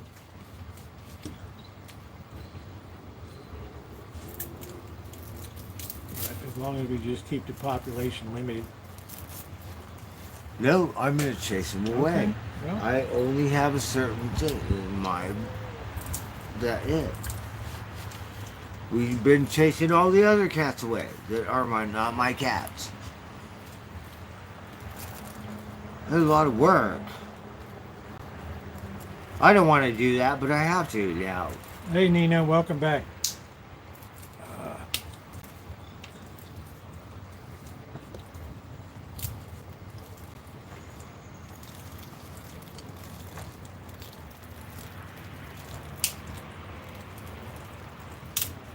There's Magic looking in there.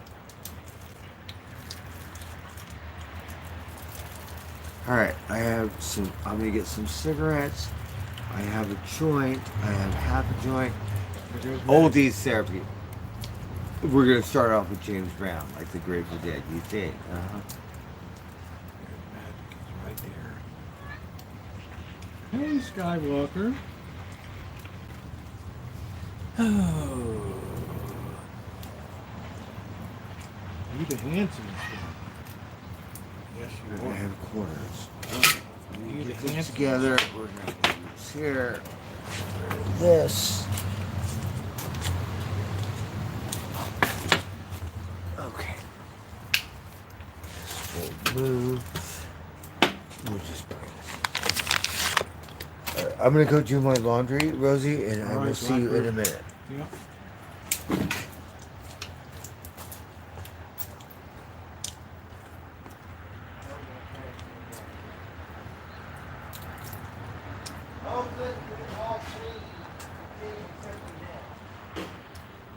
You have 2 dogs, a man dog and kids?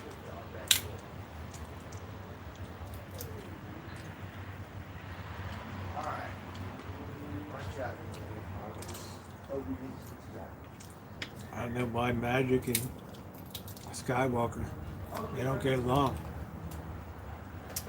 They don't get along.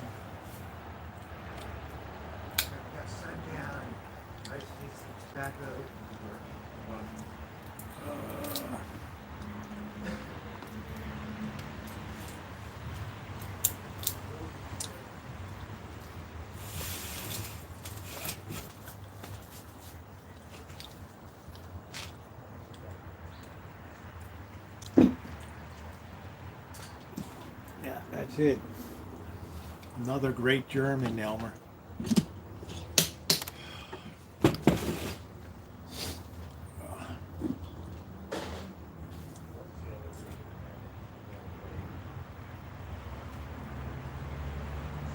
Alright, watch out, Marvin.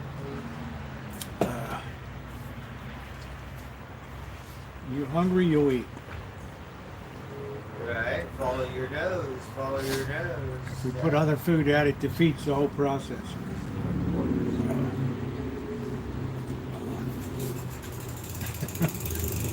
Watch out. That's a bit quirky. Look, you're all the way. All of you. I'm not sure what minimum wage is Pardon me. here. Pardon me. We're gonna dump this.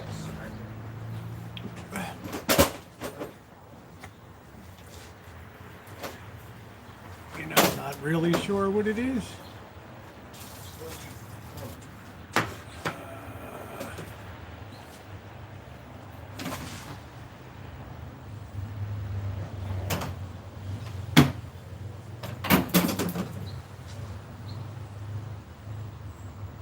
Oh, you varmints have to eat over there now. I don't know what it is. 1650. Okay, look. Still working on it.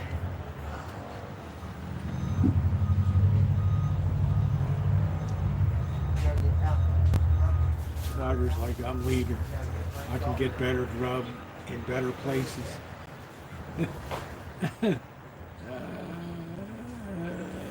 What are you looking at, varmints? Got better grub in better places than this. See you later. I can do better than this.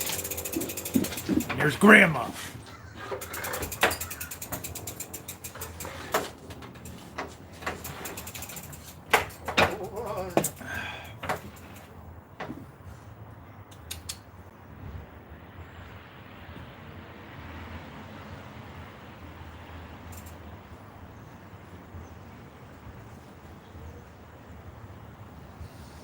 Oh, it's nice to smell the pine saw. Really heavy. It's nice.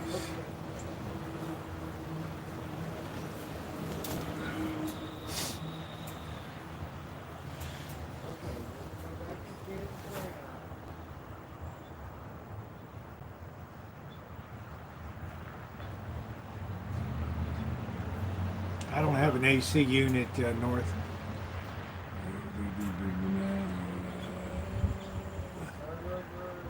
I think tigers are kind. It'd be like, you know, it's been real.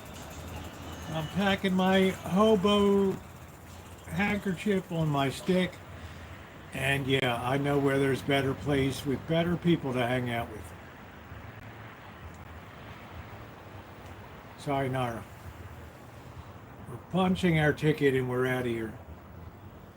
So, yeah, looks like Skywalker's just gonna stay in the cage.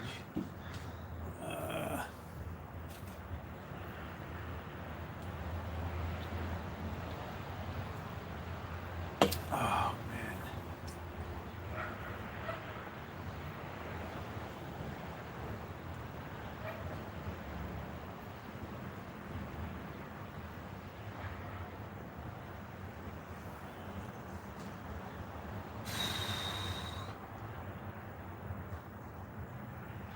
At least a lamb in the Hotel Cecil. Yeah, I don't know if you were around when you were around when I did my streams. Why is this water this smell and then it's brown? Yeah.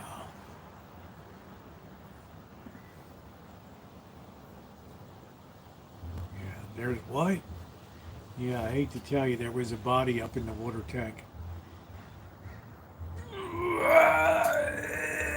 Call my lawyer.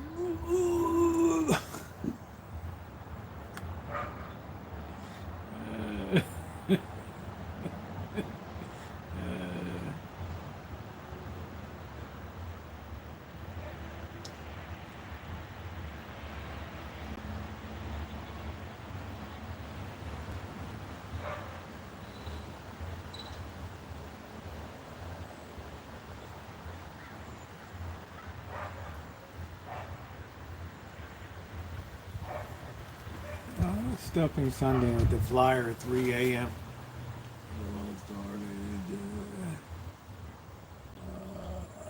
I don't know what that means, North. You're just putting up random comments.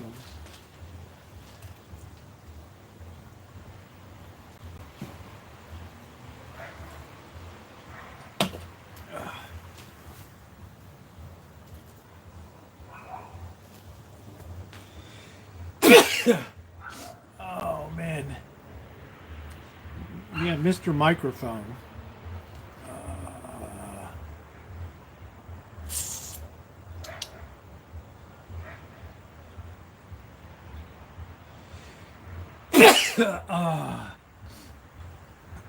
Thank you. Something a little bit this time of year. It's like, I don't know, maybe it's the pine saw or something. The pine saw is like super heavy, super heavy.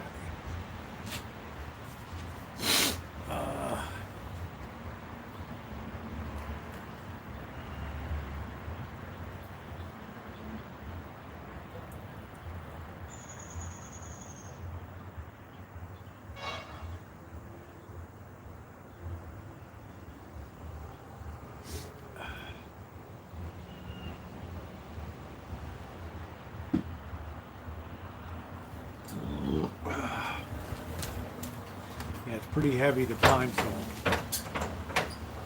But it'll stay fresh. I think he did a very good job of cleaning, and yeah, I'm very happy, very happy. Very happy.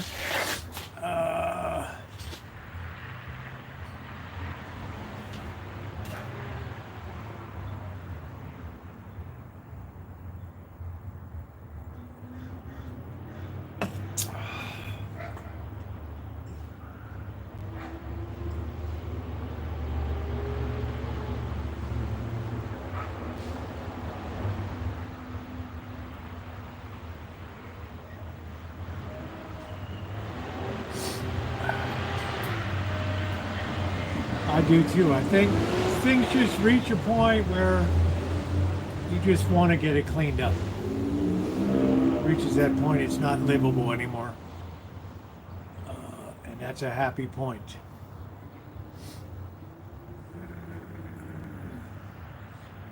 We got the nastiest job.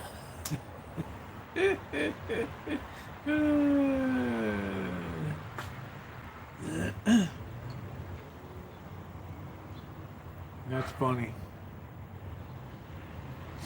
So the place is very, very clean now. Just get the stuff in there. The size of the place is a natural limiter on the crap that you can have.